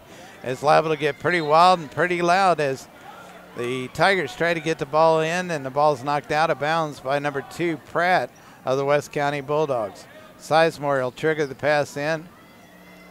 Looking for somebody to get it to. Finally gets it to Dakota Jones. Back to Sizemore. Sizemore goes around the defender. Dishes off to Moore. He drives the basket. It's up. No good. Dakota Jones for the Tigers with the basketball. Rebounded it. Gets it to Brogan. Over to Moore on the left wing. Actually, the baseline. Drove in, nothing there. Kicks it out to Whited on the wing. They're going to run the clock out. 1:25 to go. Dakota Jones with the ball on the right wing. Drives the baseline. There's going to be a foul called, I believe, on number 2, Pratt. I believe that's just his first personal foul. Oh, no, check it. It'll be his third personal foul. As Simile ready to come in for the Bulldogs. He's going to come in for Hollick, number 12, Nathan Hollick. The clock is stopped with 1 minute and 20 seconds left, and Jones will go to the line, shoot the 1-and-1. First one is up, no good, rims around, and Kennard with the rebound for the Bulldogs. Vincent has the ball knocked away as Dakota Jones ends up with it. Gets it to Moore. Moore puts up the shot. No good. Rebounded right there by Whited, and he puts it back up and in. 84-64. Back up to a 20-point lead. Reed, with the three-point jumper up. No good. Nobody there to contest it except Dakota Jones, and he gets the rebound. He gets it up to Sizemore. Over on the right side to Whited. To Moore down on the baseline. Back out to Whited on the wing. Whited will drive in. Brings it back out. Gets it to Brogan. Brogan over to Whited. Whited down inside to Moore at the free throw line. He puts it on the floor, hands the ball off to Sizemore. It's a reach-in foul. It's going to be called against number 25, Simile, as he picks up his 4th personal foul. That'll be the 10th team foul, so Sizemore will go to the line and shoot 2. 33.6 seconds left, a 20-point lead, and the West County Bulldogs unload their bench as number 13, Chayton Ayers, checks in. Number 30, Brandon Osborne. Number 4, Tucker Watson. number 3, Jacob Vance, and number 45, Broderick McIntyre. So Sizemore will go to the line and shoot 2. Sizemore has 4 points in the game tonight. First one is up, no good. Also, after this game, if you get a chance, download KDKZ18.com and watch the game live as Sizemore puts up the second free throw, and it's up and good. Coming back the other way, Akers with the ball, gets it over to number 30, Osborne. To number 4, Tucker Watson. He drives in for the layup, no good, rebounded by Moore. Gets it on the left side to Vandergriff. Vandergriff puts up the long three-pointer. It's up and good, 88-64 with 10 seconds left in the basketball game. Ball knocked out of bounds by Moore from Arcadia Valley. Stops the clock with 9.1 seconds left in the basketball game. Looks like Arcadia Valley is going to come away with the third place trophy as they brought in a couple of different substitutions. A long three-pointer put up by Osborne, and it's no good. 64-48. The Arcadia Valley Tigers defeat the West County Bulldogs in the third place game. We'll take a timeout. We'll be right back, go over a little bit of the scoring and get ready for the second game of the night, the Lesterville Bearcats against the South Iron Panthers, as you're listening to high school basketball right here on Froggy 96. When you're building, remodeling, painting, or just planning a future project, stop in Farmington Building Supply on Karsh Boulevard. The friendly experts at Farmington Building Supply have everything to help the do-it-yourselfer and the professional contractor. When you need to paint, the newly updated paint department carries brands including Do It Best and the full line of Pratt and Lambert paints. Interior and exterior with warranty, and now with special pricing on these Pratt and Lambert paints. Just visit Farmington Building Supply on Karsh Boulevard in Farmington, proudly helping our neighbors and supporting our community activities, including high school sports. Farmington Building Supply, where you get more than paint, lumber, and hardware, you get solutions. Come to Fisher Furniture, we can save you more for sure. You get more at Fisher Furniture. Are you tired of not having enough water in your wash when you do laundry? Do you have heavy-duty stains that need heavy-duty cleaning? Well, Fisher Furniture heard you, and they have the answer. Fisher Furniture is now a proud partner with Maytag Appliances. Stop in today and check out the largest top-load agitator washer in the industry. The Maytag features stainless steel tub for durable cleaning, power wash agitator for your toughest loads, and deep water for deep cleaning. If you need serious cleaning, look no further than Maytag at Fisher Furniture in Ironton. What's inside matters. For your life, we're Fisher Furniture. The Fredericktown School District is proud of their Black Cats, both on the field and in the classroom. You show exceptional teamwork and a strong dedication to success. The Fredericktown School District with the elementary, middle school, and high school says go Black Cats, and good luck in this year's athletic and academic curriculum. The Fredericktown School District is proud of you.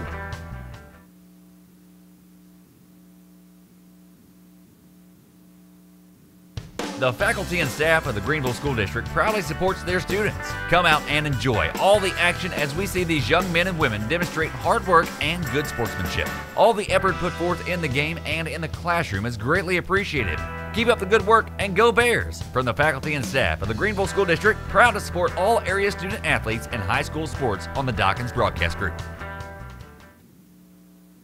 Affordable family hair care and haircuts for $5. That's unheard of. But Inez at Hair Etc. in Piedmont is doing that for everyone. $5 haircuts for the family. The best deal in Wayne County, $5 haircuts. And if you need any other hair care, Inez can take care of you. Inez has been taking care of generations of families, and everyone loves to see Inez. Call her anytime or drop by Hair Etc. 1201 South Main Street in Piedmont or call 223-2212. That's Hair Etc. in Piedmont.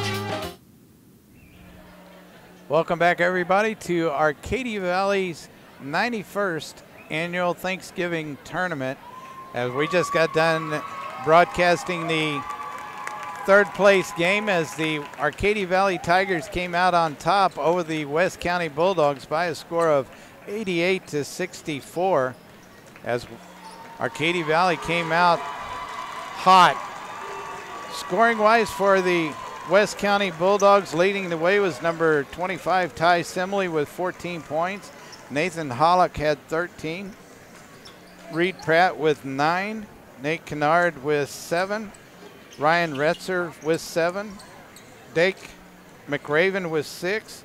Noah Vincent with 6. Hayden Roney with 2, and that totals up to 64. For the Arcadia Valley Tigers, the hot man tonight was number 32, their center, Jeremiah Moore, with a total of 26 points. Next up was Dakota Jones with 16. Austin Wren had 13. Carter Brogan had 11. Peyton White had 8. Mikey Sizemore had, or it might be Mickey. I've been calling him Mikey. Mickey Sizemore with 5. And Eli Vandergriff and Tatum Jones both with 3 apiece for a total of 88. So a really good game. We're looking for this next game to also be at least as good. Both of these teams come into the this championship game. The South Iron Panthers ranked 3rd in the tournament, but the Lesterville Bearcats were ranked 5th, and they are in the finals, which is kind of exciting to see. Both teams, very good teams. Watched them play a couple of games. So kind of excited to get ready for this one. It's probably going to be loud because the stands are still full of basketball spectators, fans of the basketball. So we'll take a timeout. We'll be back in just a little bit, probably about 10 minutes or so before we get started, as both teams just now made it out on the court. But we'll be back here in just a few minutes as you're listening to high school basketball right here on Froggy 96. Josh Harbison, owner of Harbison Construction and Property Management, is the go-to man for just about anything you could possibly need. From construction to bobcat work, from storage sheds to rental houses, you name it, he's got it. Harbison Construction and Property Management of Ironton also offers free estimates for any job you may have in mind. They have storage units located in Ironton and Belgrade with affordable rates. They also have rental properties in Ironton, Arcadia, and the Pilot Knob areas. Need a trench dug? They can do it. How about that old tree stump you keep tripping over in the front yard? They offer stump grinding services as well. I'm telling you, there isn't anything they can't do. Give them a call today. You will not regret it. 573-546-1893. That's Harbison Construction and Property Management of Ironton. 573-546-1893.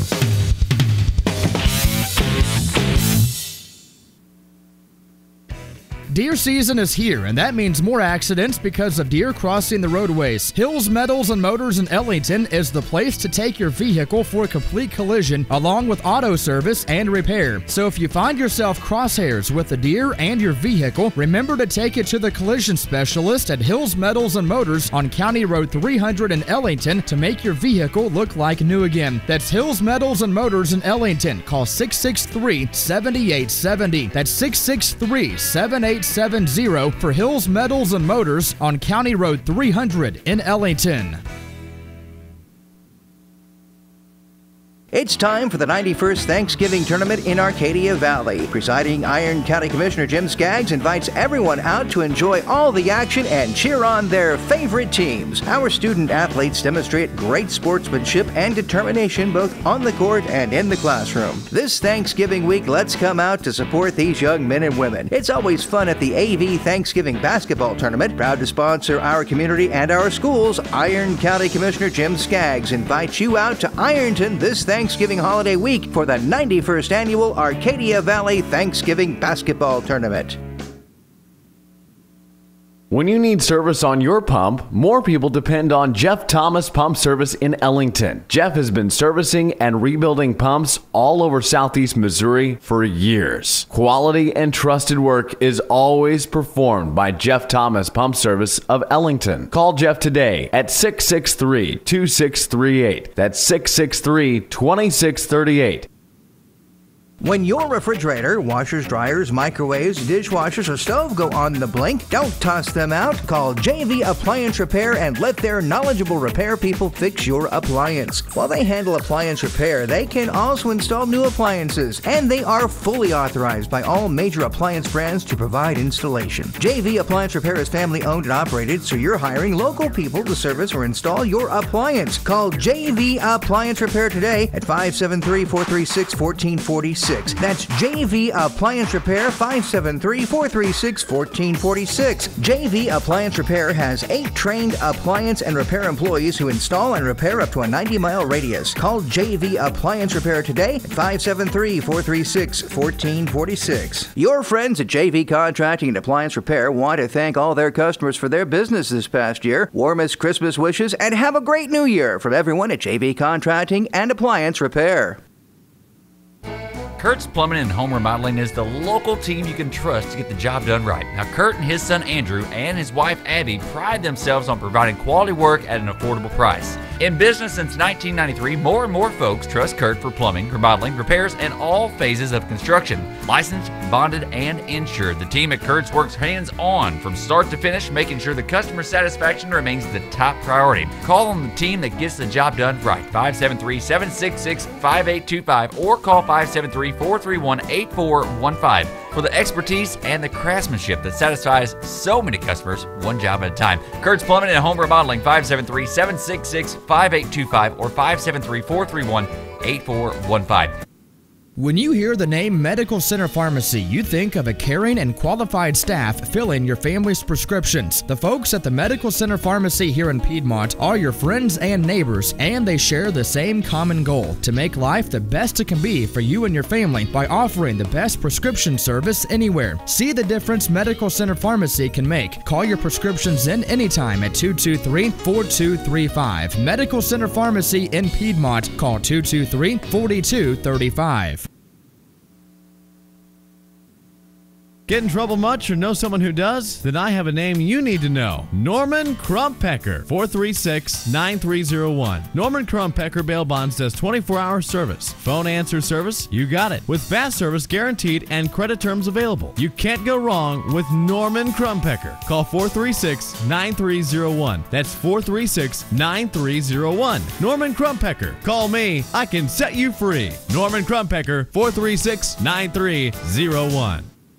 Orange Blossom Florist in Ellington wants to wish all teams in the Thanksgiving tournament the best of luck this season. And during this season of thanks, Diane and everyone at Orange Blossom Florist wants to remind all of us to be thankful for what we have been blessed with. Life, family, and God are truly blessings, so we should all appreciate what we have. Happy Thanksgiving, everyone, from Diane and everyone at Orange Blossom Florist in Ellington. Confucius said, "Life is really simple, but we insist on making it complicated." Government regulations have made getting a home loan more complicated, but Ozarks Federal keeps it simple for you to buy, build, or refinance your home. We have a simple, straightforward loan program that cuts through today's complicated rules. Let us help you through our simple process. Maybe not as smart as Confucius, but we know how to keep mortgage lending simple. Call or apply online using our simple online loan application. Ozarks Federal, your keeping it simple, equal housing lender. Savers, listen to this. Ozarks Federal is a savings and loan, the homeowner's bank with mobile banking, debit cards, free bill pay, a specialty bank. 2 things I've learned about saving. 1, on average, in a given year, 10 to 15% of households change banks. 2, FDIC statistics show Ozarks Federal pays the highest average rate on interest-bearing accounts of any area bank. If you're a saver thinking of changing banks, Ozarks Federal may be the smartest choice for you. Ozarks Federal, the savings and loan bank. Member FDIC. The newly opened Patriot Ready Mix, based in Farmington, is here to provide quality that you can build on. With decades of experience, Patriot has deep roots in our community and is the only ready mix supplier that is 100% locally owned and locally operated. That's important, keeping our jobs and our money local. Patriot Ready Mix has the most competitive pricing for contractors, building contracts, and our residential neighbors. They're patriotic, so they always give patriotic discounts to our military and veteran heroes. They're excited about the future because they're so thankful for their customers, the community, and their employees. So for quality that you can build on, build with the 100% locally owned and operated Patriot Ready Mix, because they're building our community with purpose. Newly opened on Flat River Road in Farmington. Call 573-327-9799. Just look up Patriot Ready Mix. The most competitive prices, patriotic discounts for our military and veteran heroes, dedication to our community, and the best quality to build on. The new Patriot Ready Mix in Farmington. People's Community Bank knows changing technologies and ideas can sometimes make it hard to keep up. One thing's for certain, People's Community Bank started decades ago with a rock-solid commitment to their customers. They're proud to be deeply embedded in their communities and support area schools and community groups. People's Community Bank is the solid financial structure that always listens to the needs of their customers while providing the strong financial services you've come to depend on for years. Times may change, but their commitment to you will always be the same. People's Community Bank with 15 locations in southern Missouri, equal housing lender, member FDIC. Polite Ready Mix would like to take this time to thank all of their wonderful and loyal customers for such a great year. And now that the holidays are upon us, Polite Ready Mix and their staff wants to wish the warmest holiday greetings to you and your family. The best holiday wishes are from everyone at Polite Ready Mix, who are proud supporters of great high school athletic programs on the Dawkins Broadcast Group. High school sports is such an important part of a student's development, and the Potosi R3 School District is proud of their athletic department and is proud to sponsor high school sports on the Dawkins Broadcast Group. Whether you're on the field or off the field, remember, team spirit and dedication makes winners. Go Trojans from the faculty and staff of the Potosi R3 School District. Quality Transportation in Ironton would like to invite you to the Arcadia Valley this holiday season. The fine folks at Quality Transportation are here for you. Give them a call today at 546-7497. Quality Transportation in Ironton wishes you a Merry Christmas. Roach Metal Roll Foreman in Piedmont and their families would like to thank you for your business you have given them this year. This Christmas season, everyone at Roach Metal Roll Forming would like to wish you and your family a very Merry Christmas and best wishes for a great 2017. This is a busy time of year for everyone, but not too busy to say thank you and Merry Christmas from the families at Roach Metal Roll Forming in Piedmont, who really appreciate your business and your friendship. Roberts Pallet Company of Ellington provides custom logging with certified loggers on staff. Roberts Pallet Company is proud to have been serving our surrounding areas for 40 years now, with a strong reputation for honesty and integrity in all their work. Roberts Pallet Company also buys standing timber and timberland. For more information on custom cutting of your timber, call Roberts Pallet Company of Ellington at 573-663-7877. That's 663-7877. For Roberts Pallet Company, a proud sponsor of high school sports, wishing good luck to the Ellington Whippets and all area athletes in their sporting. At Shelter Insurance, our agents love to talk about satisfied customers and how they got that way. I remember Bob and his old motorcycle. They were joined at the hip. Then somebody helped themselves to it. But because he insured it right, Shelter helped him get a new anniversary edition of the same model. Bob still misses his old bike, but he admits his new seat is a lot more comfortable. Motorcycles to riding mowers, RVs to bass boats, we've got you covered. For a free review of your insurance needs, contact your Shelter Insurance agent in Ellington, Randy English. Seek Shelter today. We're Shelter Insurance. We believe insurance agents should care about your bottom line as much as they do theirs. We know practices and recitals are more important to you than premiums and deductibles. And we think being a large corporation doesn't mean you have to act like one. We're the people behind the shield. Shelter Insurance. For your auto, home, and life. We're your shield. We're your shelter. Hi, I'm Vicki Norris. Let me show you how insuring your home and auto with Shelter Insurance can save you money.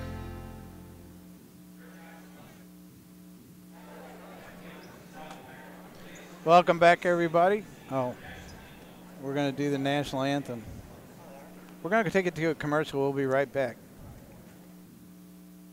When your vehicle needs repairs or new tires, stop and think before you go anywhere else. Give Smitty's Garage in Patterson a chance to earn your business. Smitty's Garage is pleased to announce that they are now doing alignments featuring the Hunter Hawkeye Elite Alignment Machine. Smitty's can sell and install any brand of tire, and Smitty's Garage is competitive on prices. And you know what? They haven't been beat yet. Plus, they offer 6 and 12 months 0% interest financing. ASE certified mechanics with over 90 years of combined experience to take care of your vehicle's problems. And Smitty's Garage accepts extended warranties. And for you, they have a comfortable 900 square foot lounge with free Wi-Fi and big screen TV. Smitty's Garage in Patterson, 573-856-4032. That's 573-856-4032. As always, Smitty's Garage will pick up your vehicle and drop it off for free. And Smitty's Garage now has the diagnostic equipment to diagnose and work on Harley-Davidson models 2000 and up. Sons Auto Farm and Home in Annapolis is the place to go for all of your automotive needs and much more. Donnie and Ethan Bond have bought out Western Auto in Annapolis and are ready to service your every need. They offer tire repair, state inspections, and they even service and sell all steel equipment, including chainsaws. They offer custom exhaust work, as well as battery sales for cars, trucks, and ATVs. They also build hydraulic hoses for farm equipment and much, much more. Stop by and see Donnie and Ethan at Sons Auto Farm and Home today, or give them a call at 573-598-4350. Proud supporters of the community, and you will not be disappointed with your service. Sons Auto Farm and Home in Annapolis. All right, we're back now. 8 minutes on the scoreboard as we get ready for the championship game between the number 5 seeded Lesterville Bearcats and the number 3 seeded South Iron Panthers. We've had the national anthem sung by 3 young ladies who did an excellent job. Got a big round of applause. But we're ready to go as they get ready to announce the starting lineups. Lesterville's starting lineups: number 20, Riley Mathis; number 21, Brendan Myers; number 23, Drew Richardson; number 24 is Holden Loftman; and also number 30, James Gibson. Now for the South Iron team. Number 3, Marco Burse. Number 12 is Garrett Pauley. Number 21, Garrett Hovis. Number 23 is Austin Rubel. And number 24, Brock Wakefield. We get ready to start the championship game between these two ball clubs. The Lesterville Bearcats beat the Bismarck Indians, the West County Bulldogs, to get to where they're at today. The South Iron team defeated Ellington and Arcadia Valley. And as you just heard, Arcadia Valley got the 3rd place trophy as they defeated the number 1 seeded West County Bulldogs. Tip-off is underway as the South Iron team wins. Number 21 was jumping. That's Garrett Hovis. They get it back to number 23, Rubel. Rubel on the left side to Wakefield. On the wing, out deep on the left wing to Rubel. Over on the right side to Pauley. Pauley gets it inside to number 21, Hovis. He puts up the jumper. No good. Rebounded by Myers for the Lesterville Bearcats. Gives it to Loftman. Loftman around the left side to Riley Mathis. Puts up the long 3-point jumper. It's up. No good. Ball goes to Burse, number 3. Up the left side of the court for the South Iron Panthers. Cross-court pass to Wakefield. Wakefield drives in after the fake. Puts up a little floater, and it's up and good. First 2 points of the basketball game, and Wakefield has it. Loftman for the Bearcats drives in, puts up the layup. No good. Rebounded by number 21, Hovis of the Panthers. They get the ball quickly up to Wakefield. He drives the baseline. He's falling down, throws the ball right to Loftman, and there's going to be a foul called on number 3, Burse, as he picks up his first personal foul, first foul of the game. 6:54 to go here in the first quarter. Lesterville gets the ball out on the far end of the court. Loftman, number 24, with the basketball. Gives it to Myers on the left wing. He drives in the lane, puts up the shot, and there's going to be a foul called, I believe, on number 12, Pauly. And they saying he was fouled before. I thought they said the foul was on the floor, but it's not. So Pauly picks up his first personal foul, and Meyer will go to the line to shoot 2. First one is up and good. As he gets the Lesterville Bearcats on the board, 2-1 our score here early in the first quarter. 6:44 to go. Second free throw is up and no good. Rebounded by Hovis. He gives the ball over to Wakefield. Wakefield up the right side of the court on the right wing. Starts to drive the baseline, goes between his legs, back between his legs twice. Puts up the jumper. It's up, no good. Ball batted around, and Richardson ends up with the basketball stolen away by Wakefield, and he puts it up and in for his 4th point of the game. 4-1 our score, 6:15 to go in the first quarter. Loftman with the basketball. Hands it off to Richardson. He's wide open for a 3. Puts it up, rims around, no good, and there's going to be a foul called by number 30, James Gibson, as he went over the back to get the rebound. Looks like number 4, Vince Mathis, is going to come into the game for Gibson here in the early going. 6:08 to go in the first quarter. Rubel for the South Iron Panthers with the basketball. Gives it over to Wakefield on the right wing. Wakefield looks inside, nothing there. Started to pass it, fakes it. Drives the right baseline, has a screen set, and he's going to be fouled on the play by number 21, Brendan Myers, as he's going to pick up his first personal foul, and Wakefield will go to the line and shoot 2. 2 team fouls apiece by both these ball clubs. 4-1 is our score. South Iron on top of Lesterville. First free throw is up and good. 5-1. 5 minutes and 54 seconds left here in the first quarter as Wakefield's second free throw is up and good. 2 for 2 from the line so far. Lesterville with the ball up quickly. Mathis has it on the right baseline, puts up the long jumper up. No good. Long rebound by Pauly. Cross court pass to Hovis. Hovis going to bring it across the timeline. Gets it to Wakefield on the right wing. Wakefield being guarded by Brendan Myers. Gives it to Pauly on the left wing. Out top now to Rubel. Rubel drives the lane, dishes off to Burst. Burst started to drive in, kicks it out to Pauly. Pauly over on the right side now to Hovis. Hovis tried to get it down low to Pauly. It went off his fingertips out of bounds. Clock stops, 5:21. Turnover to the Bearcats.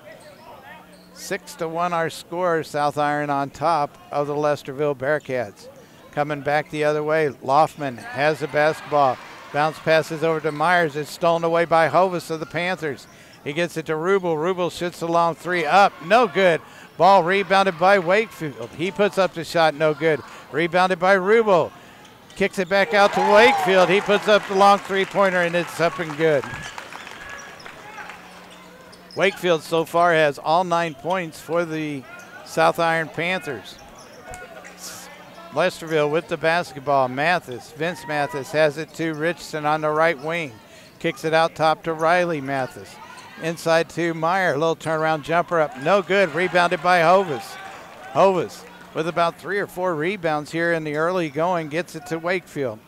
Wakefield's going to pull it out at the top of the key. Gives it to Rubel on the right side down to Pauly. Pauly drives the baseline. Kicks it back out to Hovis. Out top now to Rubel. Rubel cross court to Wakefield. Wakefield brings it to the top of the key, gives it to Hovis, swing it around to Burst to Wakefield. Wakefield fakes the 3-pointer, drives the baseline, puts a shot up, and it's good. And Lesterville's going to take a timeout. 4 minutes and 5 seconds to go in the first quarter. 1-11. South Iron on top of Lesterville. We'll be right back with more high school basketball here on Froggy 96.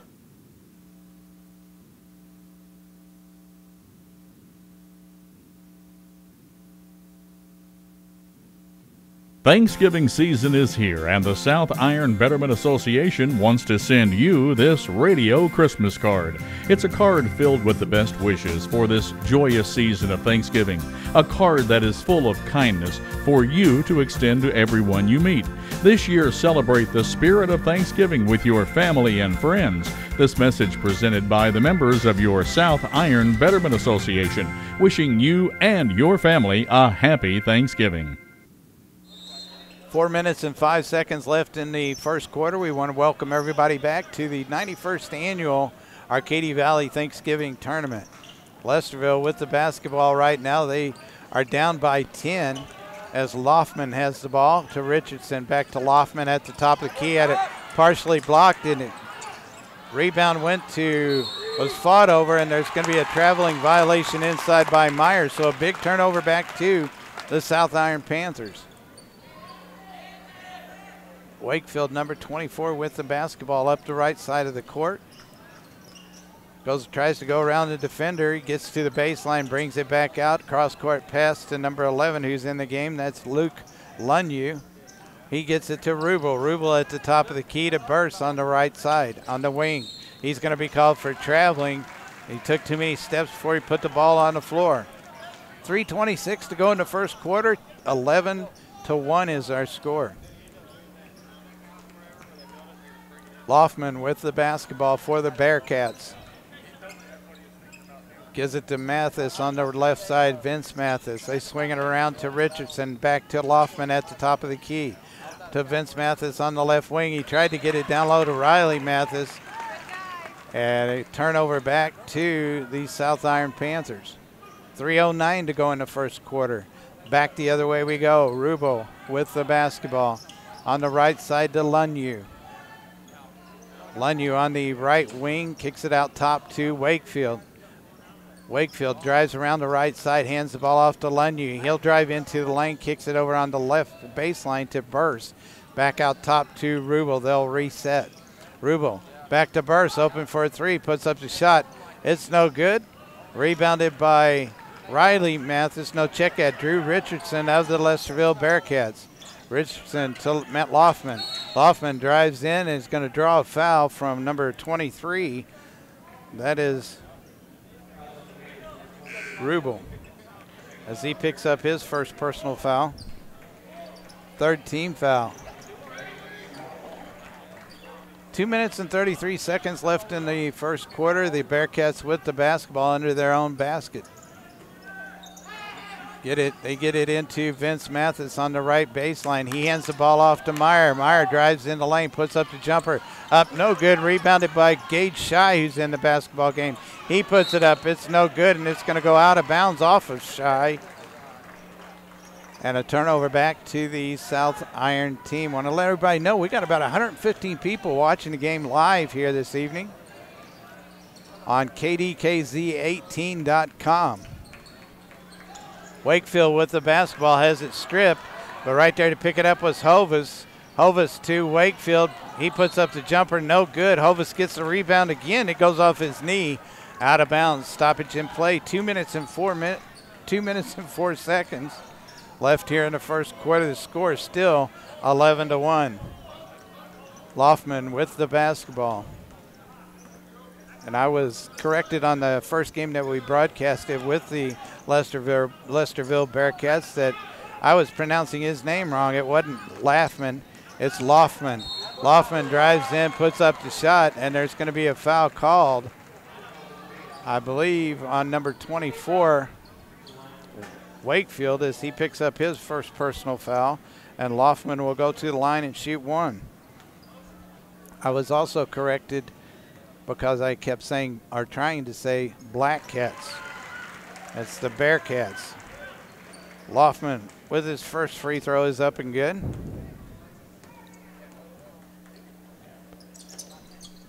Second one is up and good. 11-3 our score. Wakefield with the basketball for the Panthers. At the top of the key on the right side now to number 1, Jacob Howell, who's in the ball game. He gets it to number 11, Lunyu. He puts up the jumper, no good. Rebounded by Riley Mathis of the Bearcats. Up to Loftman. He goes in for the layup. as he split the defense, and it looks like South Iron's going to take a timeout. 11-5 with 1:26 to go here in the first quarter. You're listening to high school basketball right here on Froggy 96. CMI, Cabinet Masters Inc. is quickly growing and seeking motivated, energetic people to join their team for the following positions: CAD, Estimator, Assistant Project Manager, Production Manager, and Shop Workers. For full job description and to apply, log on to www.cmibuild.com. Click the Contact Us tab, then Job Applications. Click on the position you desire to apply for, or apply in person at 350 North Hancock in Ironton. No phone calls, please. 1:26 left here in the first quarter, and we want to welcome everybody who's listening tonight and also watching on KDKZ18.com. We appreciate it. South Iron with the basketball. Wakefield, number 24, has it. Gives it on the left side to number 11, Lunyu, down to Burse on the left baseline. Back out top to Howell. Howell to Lunyu, over on the right side to Wakefield. Wakefield deep in the wing. Goes between his legs with the basketball, gets it to Burse, who is on the right baseline, brings it back out top, swings it over to the left side to Howell. Howell drives into the lane, dishes off to number 21, Hovis, and I believe he's going to be called for a traveling violation. And it'll be Bearcats basketball out of bounds. Pauly is going to come back into the game for number 11, Lunyu. As the Bearcats have the basketball, South Iron going to put on full court pressure now. Vince Mathis with the basketball over to Loftman across the timeline. Being double teamed now, swings it around to the top. Loftman had Myers open for a minute, brings it over to the right side to Gage Shy, back out to Mathis. Mathis back to Richardson, back to Mathis. He'll shoot the three. It's up and good. Nothing but net for Vince Mathis as he picks up his first points of the game. 8-11 our score. Wakefield with the basketball, drives in, puts up the shot, no good. Rebounded by Hovis. He puts up the shot, no good, and spat it out of bounds by one of the Lesterville Bearcats with 19.6 seconds left here in the first quarter. Wakefield will trigger the pass in for the Panthers. As he does so, he gets it to Pauly. Pauly around the right side, kicks it out to Burse, out top now to Howell. Howell to Wakefield. 10 seconds left. It's Wakefield with the basketball. Goes around a screen, drives into the lane, kicks it out to Hovis. Hovis, a long three-pointer's up. No good, rebounded by Gage Shy, and that'll do it for the first quarter. 11-8 our score. The South Iron Panthers on top of the Lesterville Bearcats. We'll be back in just a minute as you've been listening to high school basketball right here on Froggy 96. Clearwater Booster Club knows it takes hard work, dedication, and discipline to be a good athlete and a good student. On the field and off the field, these students and athletes represent their community and school with integrity and pride. If you would like to become a member of the Booster Club or need more information, give Kemp Fay a call at 573-778-4981. On behalf of everyone on the Clearwater Booster Club, good luck and go Tigers!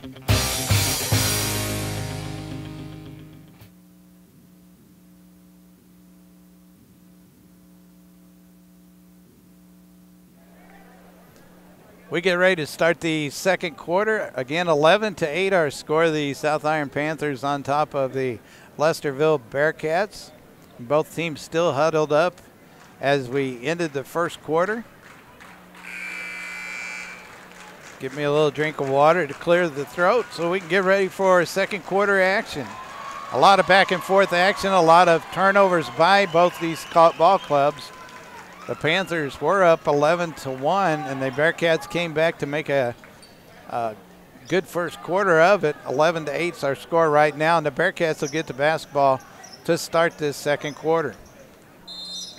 Loftman will trigger the pass in to Gage Shy, Shy, number 3, with the basketball. Gives it on the left side to Loftman. Loftman around the top of the key on the right wing now to Shy. Shy drives in, puts up the little floating jumper, and it's up and good as he picks up his first 2 points of the basketball game. 10-11 our score. The Panthers on top of the Bearcats. Pauly gets the ball down low to Hovis. Hovis turns around, faces the basket. He's tied up by Shy, and it's stolen away. Loftman ends up with it. He drives the right baseline, brings it back out to Vince Mathis. Mathis way out on the left wing. Goes around a pick by Myers, puts up a three-pointer. It's up and good. That's Mathis' second three-pointer of the game, and they take the lead 13-11. Wakefield with the basketball for the South Iron Panthers. Gives it over on the right side to Howell. Howell to Mathis. At the top of the key on the left side to Pauly. Pauly drives around the defender, dishes off to Mathis. Mathis drives the baseline. He stops, gets it underneath the Burst. Burst puts it up and in for his first 2 points of the basketball game. Tied game 13-all with 6:40 to go before halftime. Loftman with the basketball to Richardson on the left wing. On the right wing to Mathis. He puts up the jumper. Long three-pointer is up and good. 9 points now for Vince Mathis of the Lesterville Bearcats. South Iron with the basketball. Wakefield has it on the right wing. Ooh, he may have traveled. No call made. Howe gets the basketball from Mathis. Puts up the long three-pointer. No good. Rebounded by Richardson of the Bearcats. To Loftman. To Meyer. Meyer dishes back out to Richardson. He goes in for the layup, and it's good. I imagine South Iron's going to take a timeout. They are 18-13 now. The Lesterville Bearcats on top of the Panthers. 6 minutes and 4 seconds left before halftime. We'll take a quick timeout as you're listening to high school basketball on Froggy 96. Whatever floor covering needs you may have, you can depend on Clearwater Floor Covering, located off H.H. Highway in Piedmont. From laminate to carpeting to ceramic tile, you'll find a large selection at Clearwater Floor Covering. Expert installation is also available by Johnny and his staff at Clearwater Floor Covering. Stop by and see the selection of flooring in the showroom at Clearwater Floor Covering, located off H.H. Highway in Piedmont, or call 223-4766. 223-4766. Clearwater Floor Covering in Piedmont. 6 minutes and 4 seconds left before halftime. 18-13, the Lesterville Bearcats on top of the South Iron Panthers. Keep getting more and more people watching. Check it out, KDKZ18.com, and watch this ball game live. Rubel back in the ball game for the Panthers. Gives it to Wakefield on the right wing. Back out top to Pauly. Swing it around to Burst on the left wing. Burst puts the ball on the floor, picks his dribble up, gets it to Pauly. Pauly drives the lane, puts up the shot, gets his own rebound, and he's going to be tied up with Drew Richardson, and it's going to be a jump ball called. Possession arrow in favor of the South Iron Panthers. 5:44 to go before halftime. Wakefield will trigger the pass in for the Panthers. Gets it out deep to Rubel. Rubel drives into the lane, kicks it out to Pauly. Pauly dishes out to Hovis. Three-pointer up. No good. Rebounded by Rubel on the opposite side of the goal. Down on the left wing. Cross-court pass to Burst. He drives in the lane. Almost has the ball stolen away. Rubel gets to it first, though, for the Panthers. Rubel drives in, kicks it out to Wakefield. To Pauly at the top of the key. Over on the left wing now to Wakefield. Try to get it down low to Hovis, and he does, and he is hammered by number 23, Richardson of the Lesterville Bearcats. His first personal foul. Number 21, Garrett Hovis, will go to the line and shoot two. 5 minutes and 14 seconds left here in the first half. Hovis with no points in the game so far. Takes the ball, puts his first free throw up in for his first point. He gets the second free throw. It's not going to be any good as Richardson gets the rebound for the Lesterville Bearcats. 14-18 our score. As they get the ball down to Shy. He goes in for the layup from the left baseline and puts it up and in. 5 minutes to go in the first half. 14-20 our score. Lesterville on top. Pauly with the basketball. Drives. Dishes off to Wakefield. He'll drive the right baseline. Puts it up and in off the glass for another 2 points. Lesterville coming back quickly as Vince Mathis has the ball to Loftman. He goes around the defender. Stops. Pops. It's up. No good. Rebounded by Hovis.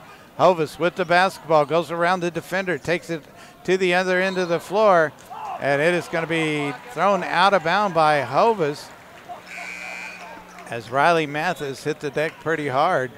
Looks like number 11, Lunyu, is going to come back into the game for number 12, Pauly. So a turnover by the South Iron Panthers. Lesterville with the basketball. Vince Mathis gives the ball up to Gage Shy.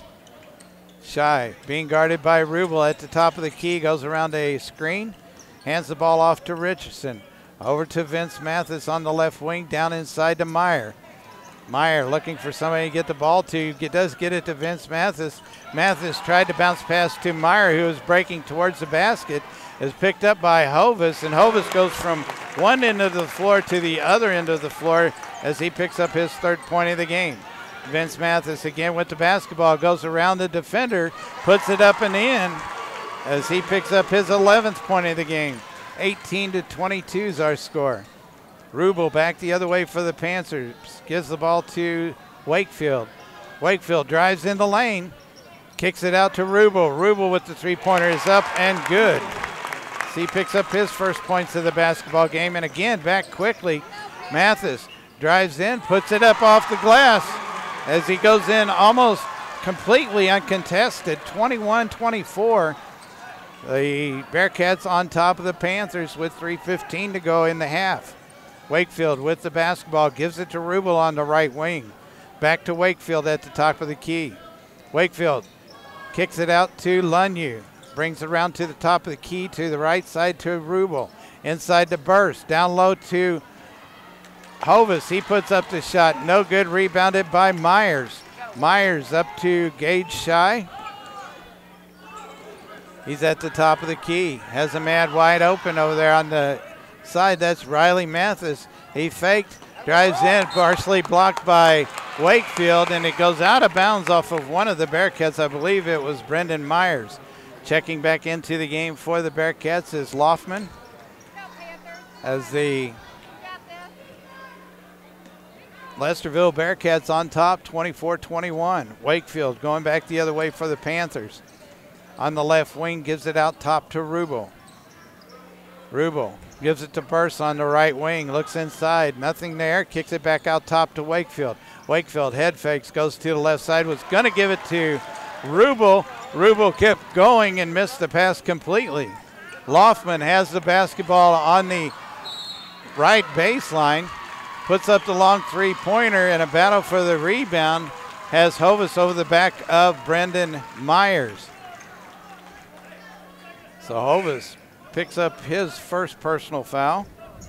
That is the 15th foul against the South Iron Panthers. Lesterville with just 3 as Myers puts up an easy 2-point basket, uncontested.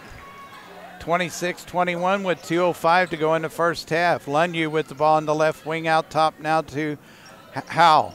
Howell on the right side to Wakefield. On the wing, drives down to the baseline. Bounce passes down low to Hovis. Hovis puts the ball on the floor. Low fall-away jumper. He floats it in, up and in for his 5th point of the game. 23-26 with 1:45 to go as Mathis drives in. Got by the defense, put up the shot. No good. Rebounded by Burst. Burst up to Wakefield. Out top on the left wing now to Hovis. Down deep to Lunyu. He puts up the 3-pointer up. No good. Rebounded by Richardson. Richardson of the Bearcats gives it to Meyer. Meyer with the ball. Drives into a lane. It's going to be a blocking. It's going to be a foul called, and the Panther fans don't like it, using some pretty foul language there, bud. 1:22 left here in the 1st half, 23-26. As Lunyu and Hovis is going to go out, Pauly and number 4, Dalton Rourke, into the ball game for the Panthers. Riley Mathis triggers the pass into Vince Mathis. Round to the left side to Myers. He's going to be called for a traveling violation. With 1:18 left in the 1st half. 23-26 as Gibson, James Gibson, number 30, is going to check into the game for Vince Mathis of the Lesterville Bearcats. Burst bounce passes the ball into Wakefield. Wakefield on the left side to Pauly on the left wing. Back out top to Howell, swinging around to Burst on the right wing. Out top to Pauly. He'll shoot the three. From there it goes, rattles in and out. Rebounded by Riley Mathis. Mathis with the basketball. Drives into the paint, puts up the jumper. No good. Rebounded by Wakefield of the Panthers. Going back the other way. Wakefield still with the basketball. Goes around the defender. Tried to go around. Dishes off to Pauly. He drives in the lane. No good. Rebounded by Gibson. Gibson gives the ball up to Loftman. Loftman to Richardson. Puts up the three. It's up. No good. And the ball is going to go out of bounds, I believe, off of Burst of the South Iron Panthers. Clock stopped with 35 seconds left here in the first half. So the Bearcats get the basketball out of bounds. Not sure.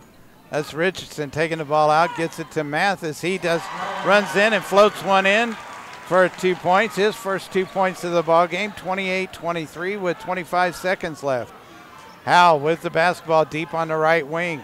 Out top now to Pauly.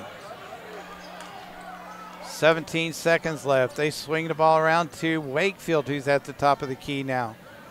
Wakefield with the basketball. Running the clock down. They're going to try for the last shot. Wakefield has it. He's going to stop and pop for the two-pointer. Up, no good. Rebounded by Meyer. And Meyer is tied up, and that'll do it for the first half, 23-28.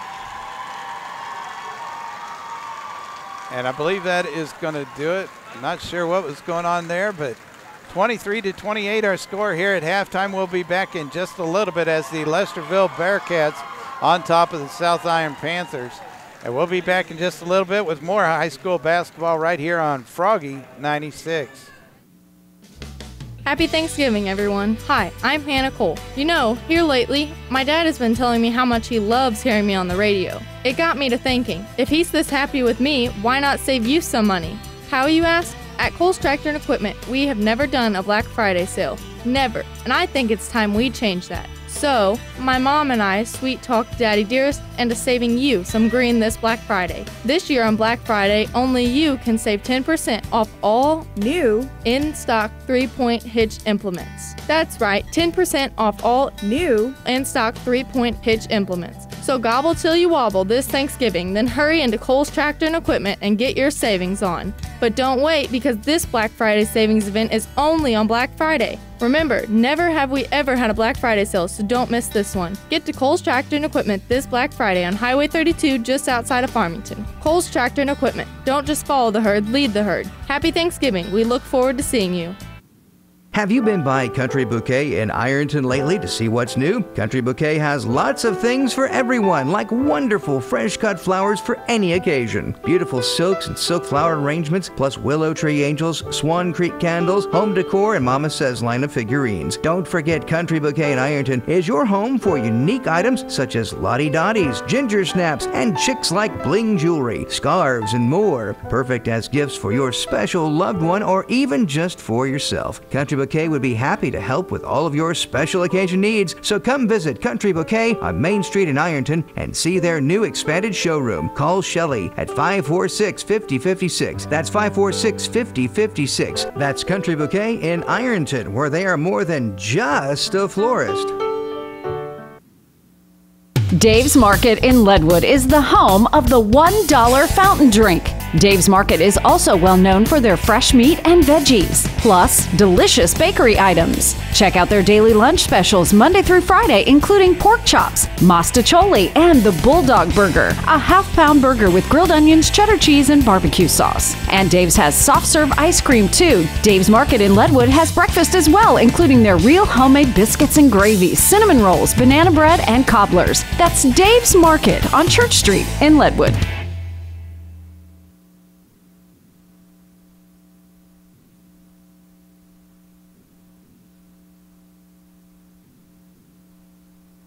The employees and staff of Southern Reynolds R2 Schools sends out their best wishes to all area athletes throughout their high school sports activities. Southern Reynolds R2 Schools also encourages everyone to come out and take part in your child's activities. That shows them that you support them and you want to be a part of their accomplishments. This message provided by Southern Reynolds R2 School District in Ellington, wishing all area athletes the best of luck.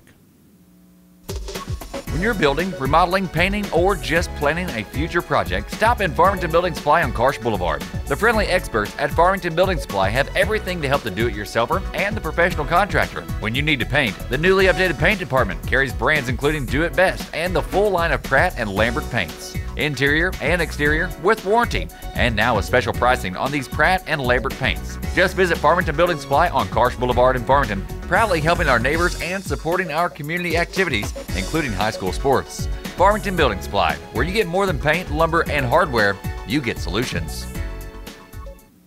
Come to Fisher Furniture, we can save you more for sure. You get more at Fisher Furniture. Are you tired of not having enough water in your wash when you do laundry? Do you have heavy-duty stains that need heavy-duty cleaning? Well, Fisher Furniture heard you, and they have the answer. Fisher Furniture is now a proud partner with Maytag Appliances. Stop in today and check out the largest top-load agitator washer in the industry. The Maytag features stainless steel tub for durable cleaning, power wash agitator for your toughest loads, and deep water for deep cleaning. If you need serious cleaning, look no further than Maytag at Fisher Furniture in Ironton. What's inside matters. For your life, we're Fisher Furniture. The Fredericktown School District is proud of their Black Cats, both on the field and in the classroom. You show exceptional teamwork and a strong dedication to success. The Fredericktown School District with the elementary, middle school, and high school says go Black Cats, and good luck in this year's athletic and academic curriculum. The Fredericktown School District is proud of you. The faculty and staff of the Greenville School District proudly supports their students. Come out and enjoy all the action as we see these young men and women demonstrate hard work and good sportsmanship. All the effort put forth in the game and in the classroom is greatly appreciated. Keep up the good work and go Bears! From the faculty and staff of the Greenville School District, proud to support all area student athletes and high school sports on the Dawkins Broadcast Group. Affordable family hair care and haircuts for $5. That's unheard of. But Inez at Hair Etc. in Piedmont is doing that for everyone. $5 haircuts for the family. The best deal in Wayne County, $5 haircuts. And if you need any other hair care, Inez can take care of you. Inez has been taking care of generations of families, and everyone loves to see Inez. Call her anytime or drop by Hair Etc. 1201 South Main Street in Piedmont or call 223-2212. That's Hair Etc. in Piedmont.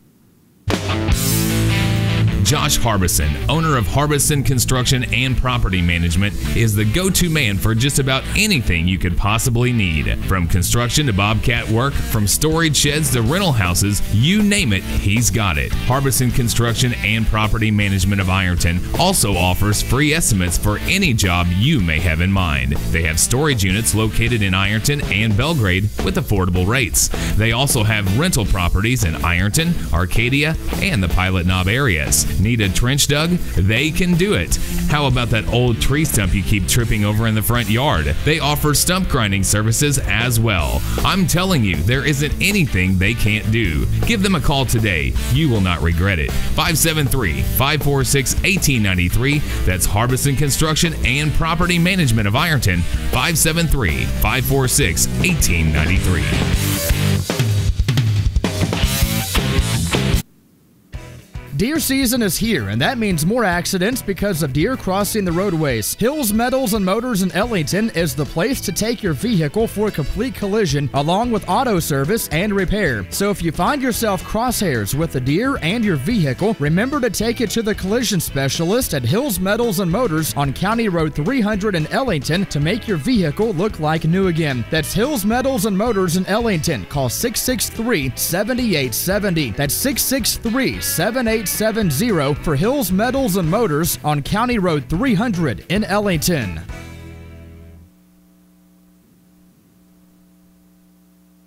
It's time for the 91st Thanksgiving Tournament in Arcadia Valley. Presiding Iron County Commissioner Jim Skaggs invites everyone out to enjoy all the action and cheer on their favorite teams. Our student athletes demonstrate great sportsmanship and determination both on the court and in the classroom. This Thanksgiving week, let's come out to support these young men and women. It's always fun at the AV Thanksgiving Basketball Tournament. Proud to sponsor our community and our schools, Iron County Commissioner Jim Skaggs invites you out to Ironton this Thanksgiving holiday week for the 91st Annual Arcadia Valley Thanksgiving Basketball Tournament.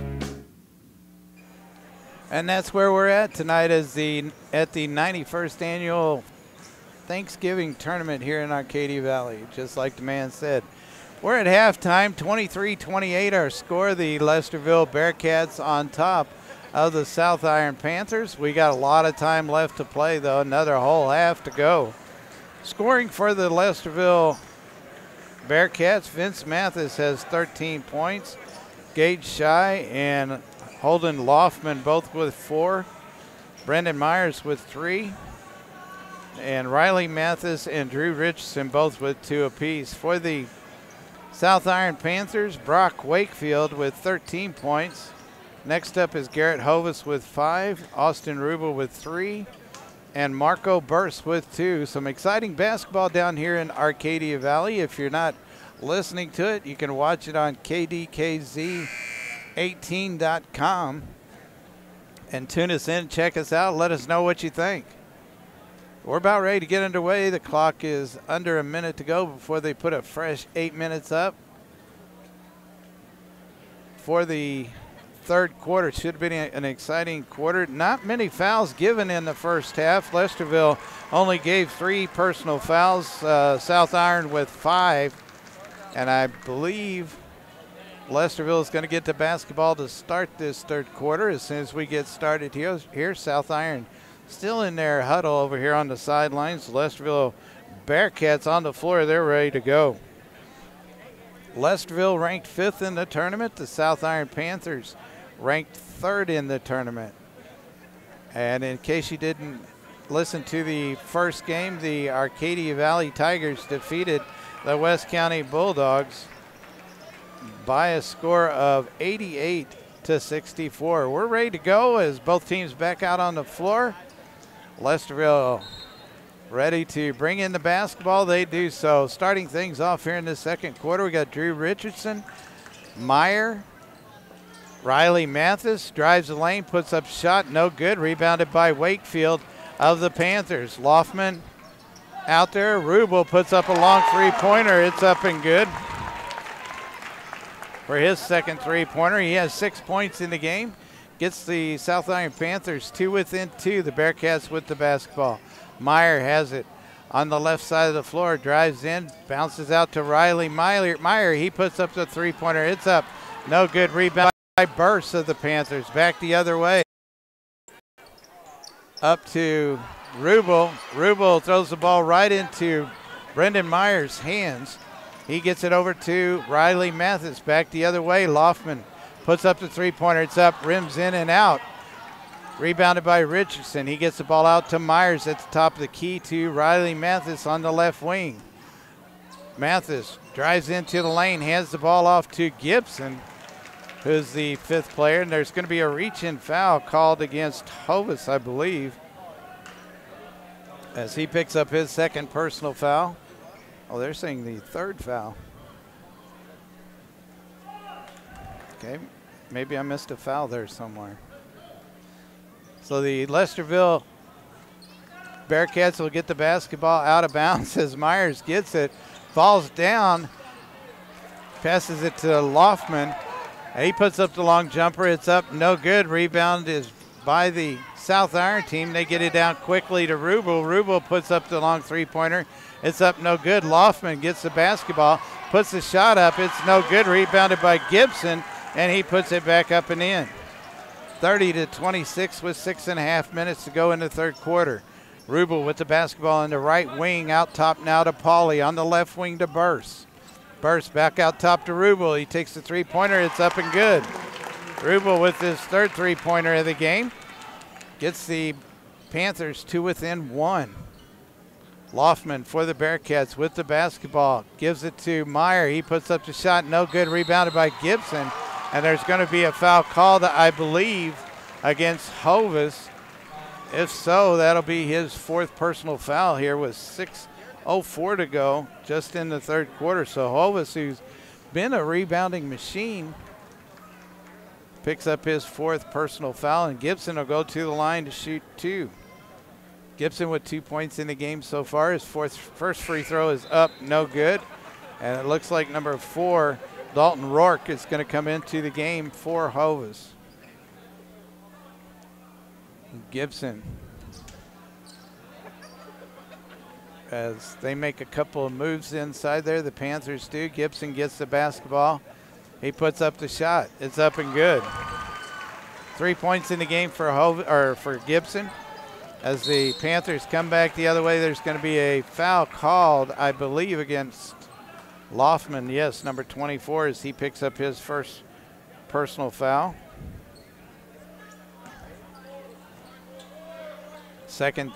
First team foul against the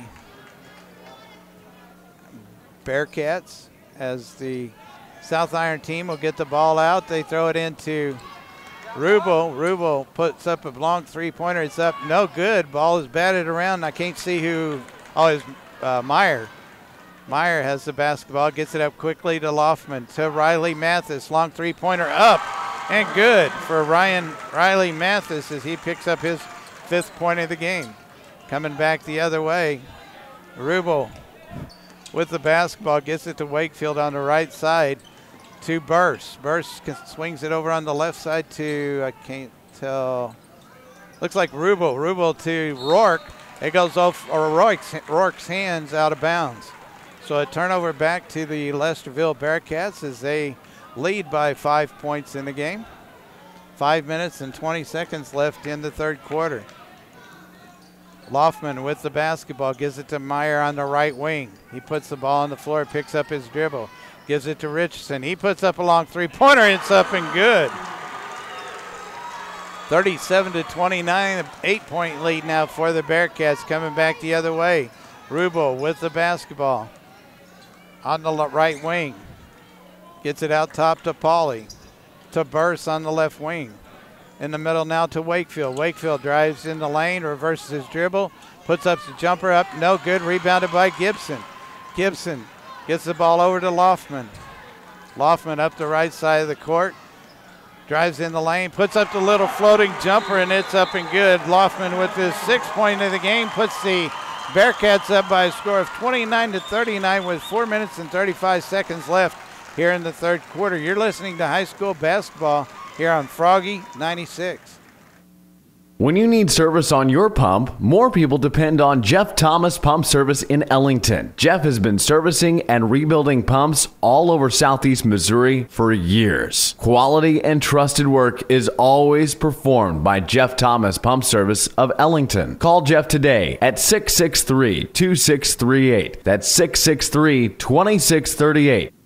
When your refrigerator, washers, dryers, microwaves, dishwashers, or stove go on the blink, don't toss them out. Call JV Appliance Repair and let their knowledgeable repair people fix your appliance. While they handle appliance repair, they can also install new appliances, and they are fully authorized by all major appliance brands to provide installation. JV Appliance Repair is family owned and operated, so you're hiring local people to service or install your appliance. Call JV Appliance Repair today at 573-436-1446. That's JV Appliance Repair, 573-436-1446. JV Appliance Repair has 8 trained appliance and repair employees who install and repair up to a 90-mile radius. Call JV Appliance Repair today at 573-436-1446. Your friends at JV Contracting and Appliance Repair want to thank all their customers for their business this past year. Warmest Christmas wishes and have a great new year from everyone at JV Contracting and Appliance Repair.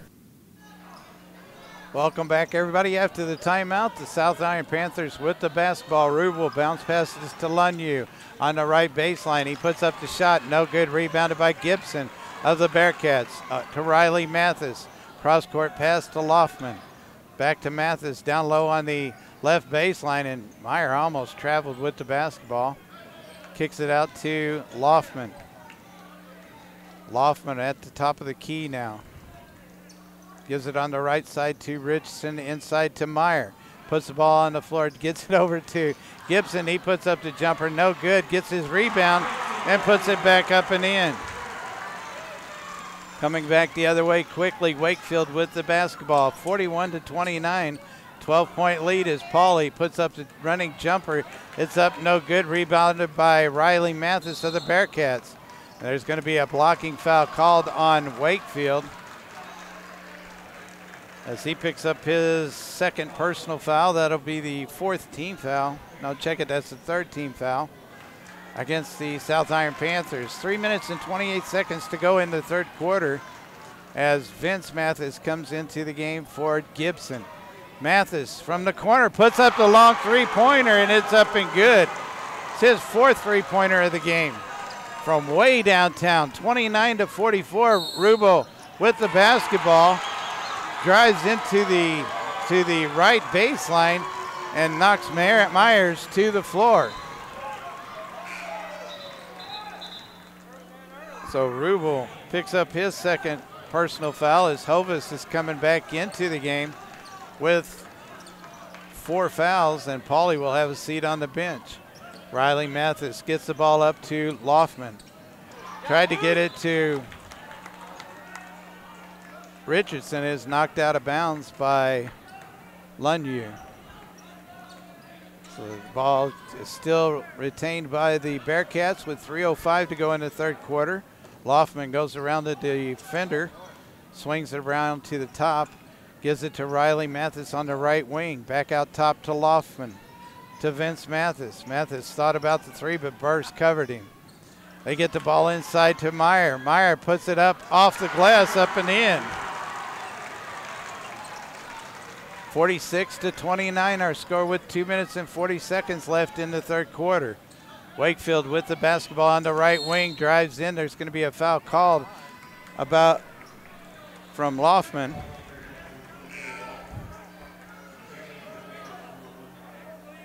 As Loftman picks up his second personal foul, second team foul here in the third quarter.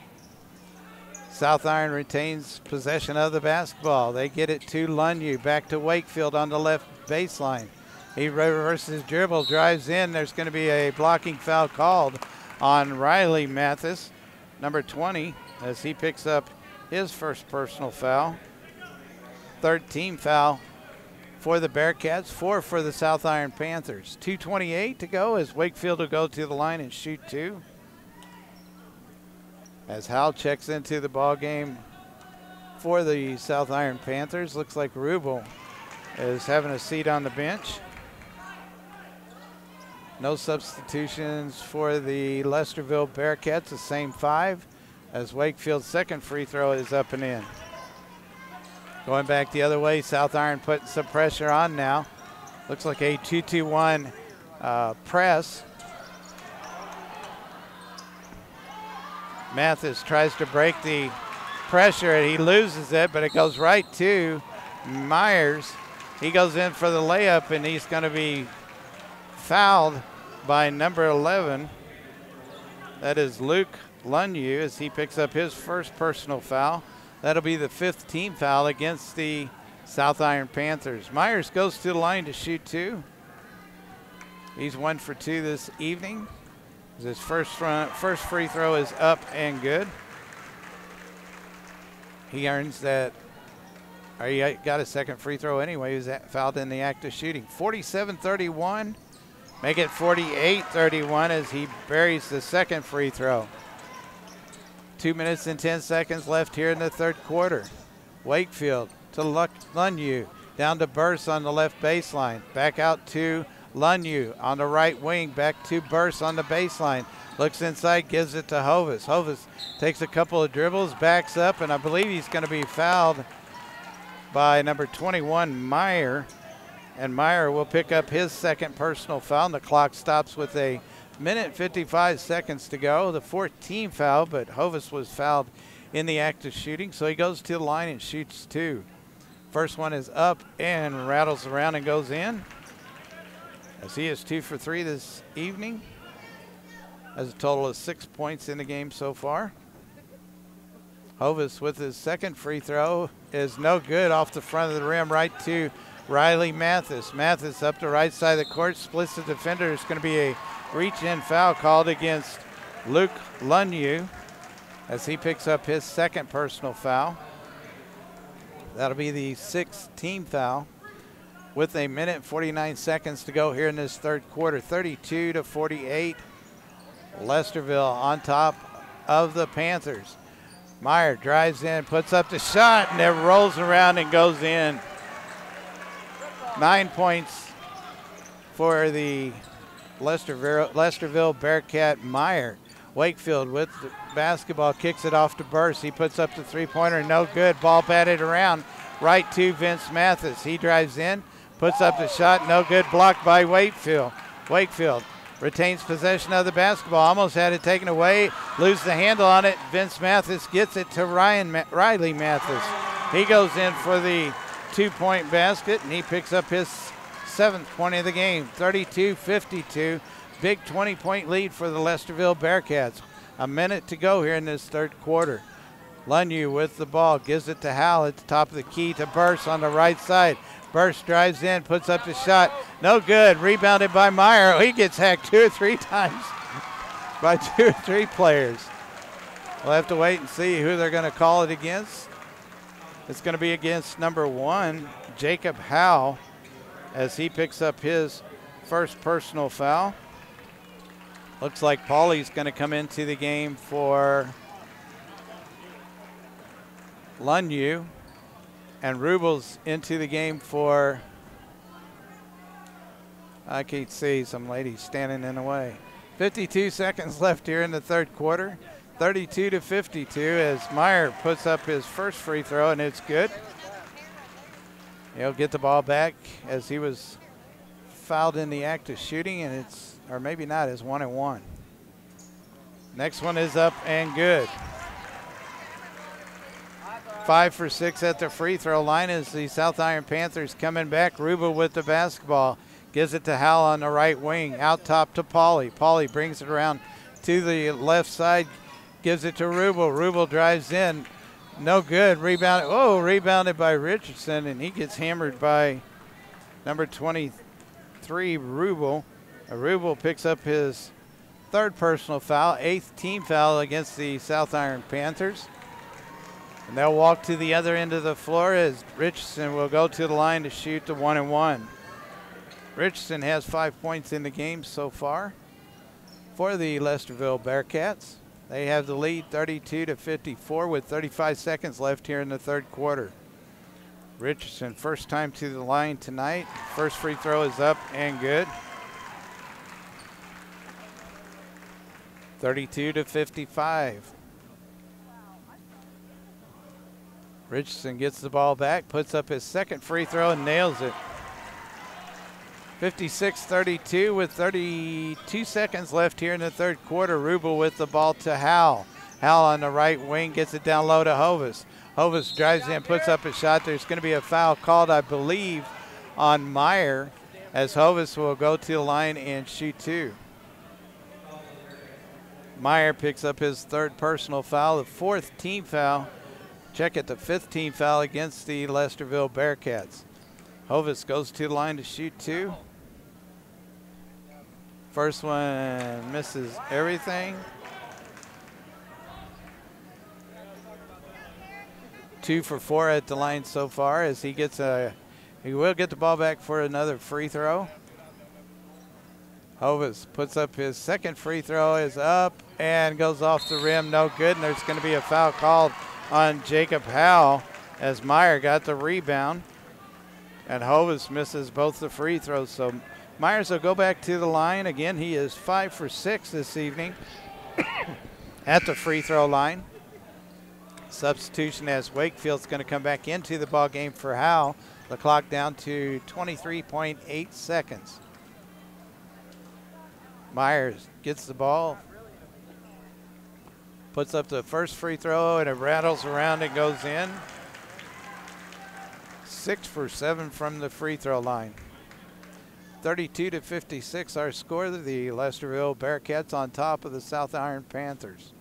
Myers with his second free throw hits nothing but net. Coming back the other way.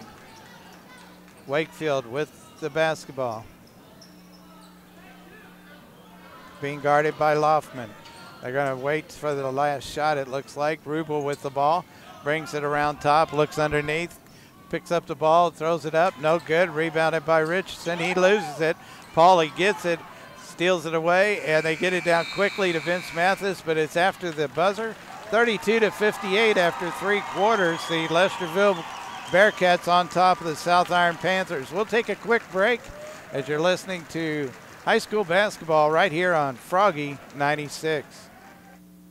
Kurt's Plumbing and Home Remodeling is the local team you can trust to get the job done right. Now, Kurt and his son Andrew and his wife Abby pride themselves on providing quality work at an affordable price. In business since 1993, more and more folks trust Kurt for plumbing, remodeling, repairs, and all phases of construction. Licensed, bonded, and insured. The team at Kurt's works hands-on from start to finish, making sure the customer satisfaction remains the top priority. Call on the team that gets the job done right. 573-766-5825 or call 573-431-8415 for the expertise and the craftsmanship that satisfies so many customers one job at a time. Kurt's Plumbing and Home Remodeling, 573-766-5825 or 573-431-8415.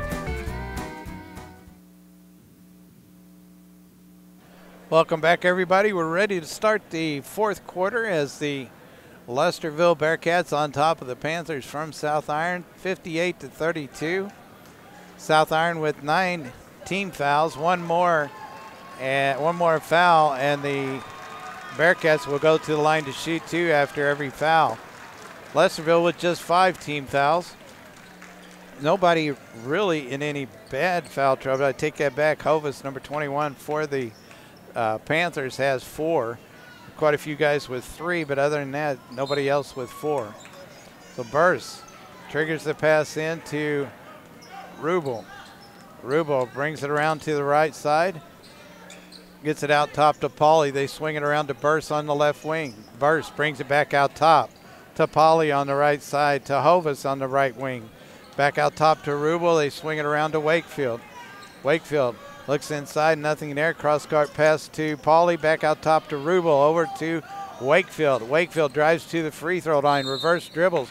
Drives into the lane. I believe there's going to be a foul called on Vince Mathis as he picks up his first personal foul. 6th team foul against the Bearcats, and Wakefield will go to the line and shoot 2. First one is up and good. Wakefield's 5 for 5 at the free throw line this evening with 7.5 minutes to go in the basketball game. Next one is up and good. Coming back the other way, Gage Shy back into the ball game for the Bearcats. Drives from one end of the floor to the other end and picks up his 6th point of the game with the easy layup. Wakefield with the ball, gives it to Rubel on the right side on the wing. Out top to Pauly. They swing it around to Burse on the left wing. He drives to the free throw line, dishes back to Pauly, to Hovis out top. Hovis looks to the right, nothing there. Started to bounce pass to Rubel, kicks it back out top to Wakefield. To Burse. Burse looks at the 3, takes a shot up, no good. Rebounded by Richardson. Richardson across the timeline. Dishes to Riley Mathis. He'll shoot the 3. It's up, no good. Rebounded by Richardson. Richardson gives it to Myers, and I believe Lesterville is going to call a timeout. Looks like a 30-second timeout. 6:44 to go. 60-34 Lesterville over the Panthers right here on Froggy 96. When you hear the name Medical Center Pharmacy, you think of a caring and qualified staff filling your family's prescriptions. The folks at the Medical Center Pharmacy here in Piedmont are your friends and neighbors, and they share the same common goal: to make life the best it can be for you and your family by offering the best prescription service anywhere. See the difference Medical Center Pharmacy can make. Call your prescriptions in anytime at 223-4235. Medical Center Pharmacy in Piedmont. Call 223-4235. 6 minutes and 44 seconds left in the championship game as the Lesterville Bearcats up by 26. 60-34. Taking an extra long timeout here. Must have been a minute timeout. I thought they showed a 30-second timeout.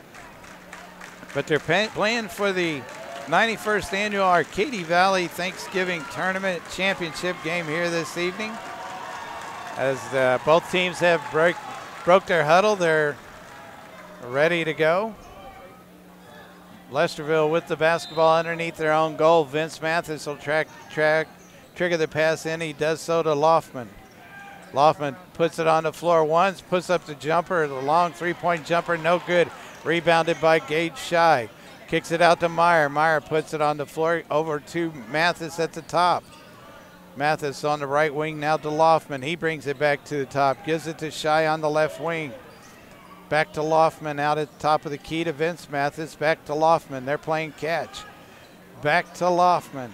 To Shy. Wide open for a three. Doesn't take it. Kicks it inside to Meyer. They swing it around to Vince Mathis. Puts up the three-pointer. No good. Rebounded by Wakefield. Coming back the other way. He dishes to Rubel. And it's blocked by Gage Shy. Shy gets the ball to Vince Mathis. He has the basketball on the left wing. Mathis over on the left wing to Shy. Shy, reach-in foul that's a frustration foul right there by Rubel. As it reached in against Shy. Picks up his fourth foul. That'll be the 10th team foul. So for the next 5 minutes and 48 seconds after each foul committed by the South Iron Panthers, the Lesterville Bearcats will go to the line and shoot two. Gage Shy has 6 points in the game so far, looking to add to his total and the team total. As Shy gets the basketball, puts it up and in. 61-34. The number 5 ranked team against the number 3 ranked team. As Shy puts up his second free throw and it goes up and in. And Shy will come out of the game and Richardson will come back in. South Iron with the basketball. Wakefield brings it up the floor. The top of the key, gets rid of it on the left side to Lundy, who's into the game, to Burst down on the baseline. Back out to Pauly on the left wing. They get it to Wakefield on the left side. He goes behind his back, drives the lane, stops, pops. Off the glass is good. 36-62. Laufman with the basketball. Looks like South Iron in a zone as Lunyu is on Laufman. Gets it to Riley Mathis inside to Meyer.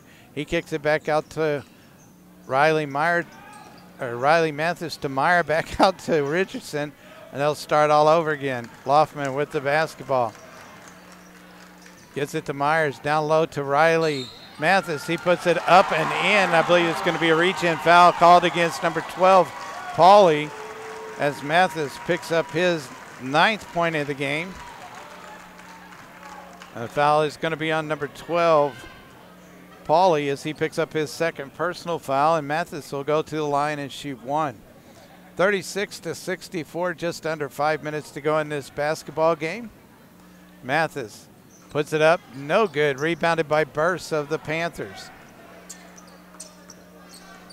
He brings it up the floor, gives it to Wakefield. Wakefield fakes the shot, bounce passes inside to Hovis, over to Burst on the left baseline.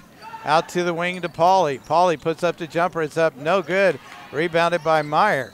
Meyer had the ball knocked out of his hand, but he saves it over to Riley Mathis. He hands the ball off to Richardson. Richardson drives in, puts up the shot, no good. Rebounded by Myers. Meyer, a little turnaround jumper off the glass, and it rolls around and goes in as he picks up another 2 points. 36-66 our score. Pauly's going to shoot a three-pointer from the right baseline. It's up, no good. Rebounded by Hovis. He puts it up, no good. Gets his own rebound. Wakefield drives into the lane, puts it up and in. 38-66, just over 4 minutes to go in the basketball game. Laufman with the ball, gets it to Riley Mathis on the left wing. Mathis dribbles around the defender, gets it back to Laufman. He bounce passes to Vince Mathis. double team, triple team. Loftman drives in the lane, puts up the shot. It's up, no good, and he's fouled on the play, I believe, by number 21, Garrett Hovis. If so, he is done for the ball game. It is a foul on Hovis. And he fouls out with 3 minutes and 46 seconds left in the basketball game. And number 24, Holden Loftman, will go to the line and shoot 2. He has 6 points in the game tonight. He's 2 for 2 from the free throw line. First one is up and good. 67-38. 3 minutes and 46 seconds left in the basketball game. Loftman with his second free throw is up and good. 30-point lead again by the Lesterville Bearcats. Wakefield with the basketball gives it to Lunyu on the right wing. They swing it around to Burse on the right wing. He looks inside, nothing there, puts the ball on the floor.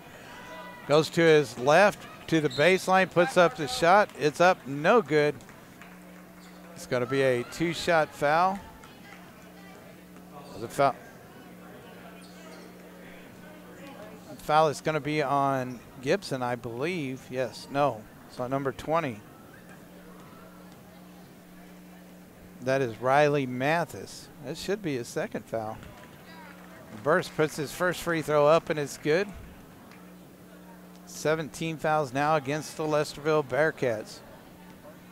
3 minutes and 4 seconds left in the basketball game. The next free throw is up and good by Burst. He has 4 points in the game. It looks like number 22, Ryan Hellenschmidt, is going to come into the game for the Bearcats. Myers triggers the pass into Mathis. Back to Myers. Myers looking for somebody to get the ball to. It should have been stolen away, but it's going to be backcourt violation, I believe. Actually, it looks like Lesterville is going to take a timeout with 2:53 to go in the ball game. 68-40, Lesterville over South Iron, as you're listening to high school basketball right here on Froggy 96. Get in trouble much or know someone who does? Then I have a name you need to know. Norman Krumpecker, 436-9301. Norman Krumpecker Bail Bonds does 24-hour service. Phone answer service, you got it. With fast service guaranteed and credit terms available. You can't go wrong with Norman Krumpecker. Call 436-9301. That's 436-9301. Norman Krumpecker. Call me, I can set you free. Norman Krumpecker, 436-9301. 2 minutes and 53 seconds left in the basketball game. Loftman for the Bearcats with the basketball across the timeline. And again, it looks like the Panthers are in a zone defense as Loftman bounce passes to Richardson to Myers. Has it stolen away by Pauly. And on the fast break, Myers knocks the ball out of bounds. 2:33 to go in the basketball game. 28-point lead by the Bearcats. Number 4, Dalton Rourke into the basketball game. As I believe Wakefield triggers a pass into Lunyu, out top to Pauly. Pauly brings it around the right side, has a lane open. He goes in for the 2 points as he picks up his first 2 points of the basketball game. And I believe the foul was on number 20, Riley Mathis of the Bearcats. Actually, that's his third personal foul. Jacob Howell is going to come into the game for Wakefield. 2:26 to go in the basketball game. 26-point lead by the Bearcats. Pauly will go to the line and shoot one as he made that basket. He was fouled while shooting. Puts it up and in. 3 points in the game for Garrett Pauly as the South Iron Panthers putting on press. They get the ball down to Myers, and there's going to be a reach-in foul called, I believe, on Pauly as he picks up his, that should be his third. They're saying 2, so we'll go with that. Myers puts up his first free throw, and it's up and good. Gage, well, it's not Gage Shy, but Riley Riley Mathis is going to have a seat on the bench. 2 minutes and 17 seconds to go in the basketball game as Myers' second free throw is up and good. Number 14's in the game, Cameron Boyer for the Lesterville Bearcats. They get it up to the Panthers, get the ball to Pauly. He puts up the jumper. It's up, no good. Rebound is batted around, and it comes to Boyer for the Bearcats. He gives the ball up to Loftman. He gets across the timeline, reverses his dribble. Boyer's in three-point position out there. Decides not to take the shot. 1:45 seconds left in the basketball game. Richardson back to Loftman. Loftman to Boyer to Meyer. He bounces it, tosses it back out to Loftman to Boyer. Down low to Hellenschmidt. Out top to Loftman, over on the left wing to Richardson. Inside to Meyer. Meyer had the ball batted away as he tried to get it to Hellenschmidt. Pauly picks up the ball and gets it to Burse. Burse brings it back up the court. He's going to drive in with a two-point layup, and it rolls around and goes in. And there's going to be a timeout taken by the South Iron team with 1:18 seconds left. 70-45. They're going to bring in substitutes, it looks like. They're not going to take a timeout. It's Rourke, number 4, back in the ball game. Number 15, Tyler Lunyu. Number 2, Blake Creighton. It looks like Luke Lunyu is still in the game. And Jacob Howe. Number 2 in the game for the Lesterville Bearcats, Aiden Mathis running the offense. He's down on the left wing, brings it out, throws it cross-court pass to Boyer. Boyer tried to get it down low to Hellenschmidt. It gets knocked away. Boyer with the basketball. Bounce passes on the right baseline to Hellenschmidt, and he's tied up by number 15, Tyler Lunyu. And the possession arrow in favor of the Bearcats. Myers is going to have a seat on the bench as Gibson comes in for him, and Richardson has a seat on the bench as Gage Shy comes in for him. 47 seconds left in the basketball game. Boyer gets it to Gibson. He puts up the shot, and he's fouled on the play by number 4. That is Dalton Rourke. He picks up his first personal foul. 46 seconds left in the basketball game. Gibson goes to the line to shoot 2. He has 5 points in the game. He's 1 for 2. Make it 1 for 3. He misses his first free throw. Gets the ball back for his second one. It's up and no good. Should have followed the shot. He'd probably got it. Rourke with the rebound. Gives it up to Lunyu. Luke Lunyu. Gives it over to Tyler Lunyu on the left side. Inside to Rourke. And there's going to be a foul called on number 3, Gage Shy, as he picks up his first personal foul. 33.9 seconds left in the basketball game. 70-45, the Lesterville Bearcats on top of the South Iron Panthers. Rourke to the line. First time tonight, puts up the free throw. It's up, no good. Will get a second free throw as he was fouled while he was taking the shot. Second one is up, and it rattles around, no good. Rebounded by Hellenschmidt. Up to number 2, Mathis.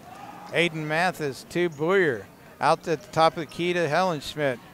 To Mathis, to Boyer. He puts up the three-pointer, up, no good. Rebounded by Creighton. Creighton hands the ball off to Howe. 15 seconds left. Howe with the basketball, goes around the defender. Stops, pops, it's up, no good. Rebound by Gibson. Gibson up to Boyer to Hellenschmidt. Hellenschmidt had the ball batted out of bounds. Actually, they kept it going as the Lesterville Bearcats have defeated the South Iron Panthers by a score of 70-45. We'll take a timeout. We'll be back in just a couple minutes as you've been listening to high school basketball right here on Froggy 96. Orange Blossom Florist in Ellington wants to wish all teams in the Thanksgiving tournament the best of luck this season. And during this season of thanks, Diane and everyone at Orange Blossom Florist wants to remind all of us to be thankful for what we have been blessed with. Life, family, and God are truly blessings, so we should all appreciate what we have. Happy Thanksgiving, everyone, from Diane and everyone at Orange Blossom Florist in Ellington. Confucius said, "Life is really simple, but we insist on making it complicated." Government regulations have made getting a home loan more complicated, but Ozarks Federal keeps it simple for you to buy, build, or refinance your home. We have a simple, straightforward loan program that cuts through today's complicated rules. Let us help you through our simple process. Maybe not as smart as Confucius, but we know how to keep mortgage lending simple. Call or apply online using our simple online loan application. Ozarks Federal, your keeping it simple, equal housing lender. Savers, listen to this. Ozarks Federal is a savings and loan, the homeowner's bank with mobile banking, debit cards, free bill pay, a specialty bank. Two things I've learned about saving. One, on average, in a given year, 10 to 15% of households change banks. Two, FDIC statistics show Ozarks Federal pays the highest average rate on interest-bearing accounts of any area bank. If you're a saver thinking of changing banks, Ozarks Federal may be the smartest choice for you. Ozarks Federal, the Savings and Loan Bank. Member FDIC. Welcome back, everybody, to Arcadia Valley, Missouri, where we just completed the 91st Annual Arcadia Valley Thanksgiving Tournament with the number 5 seeded team in the bracket, the Lesterville Bearcats, defeating the number 3 seeded South Iron Panthers by a score of 70-45. The Panthers just received their trophy, and now the Lesterville team is getting theirs. As you can tell, it's pretty loud here, as Lesterville is definitely represented here. For the South Iron team, leading the way scoring-wise was number 24, Brock Wakefield, had 18 points in the game. Austin Rubel had 9. Marco Burse and Garrett Hovis both with 6, and Garrett Pauley with 3.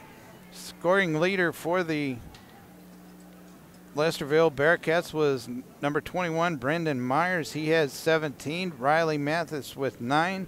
Holden Loftman with 8. Gage Shy with 8. Vince Mathis with 16. Drew Richardson with 7. And James Gibson with 5. And folks, we want to thank you for listening to the game tonight and also watching the game on KDKZ18.com. And can I mention the Caledonia tournament?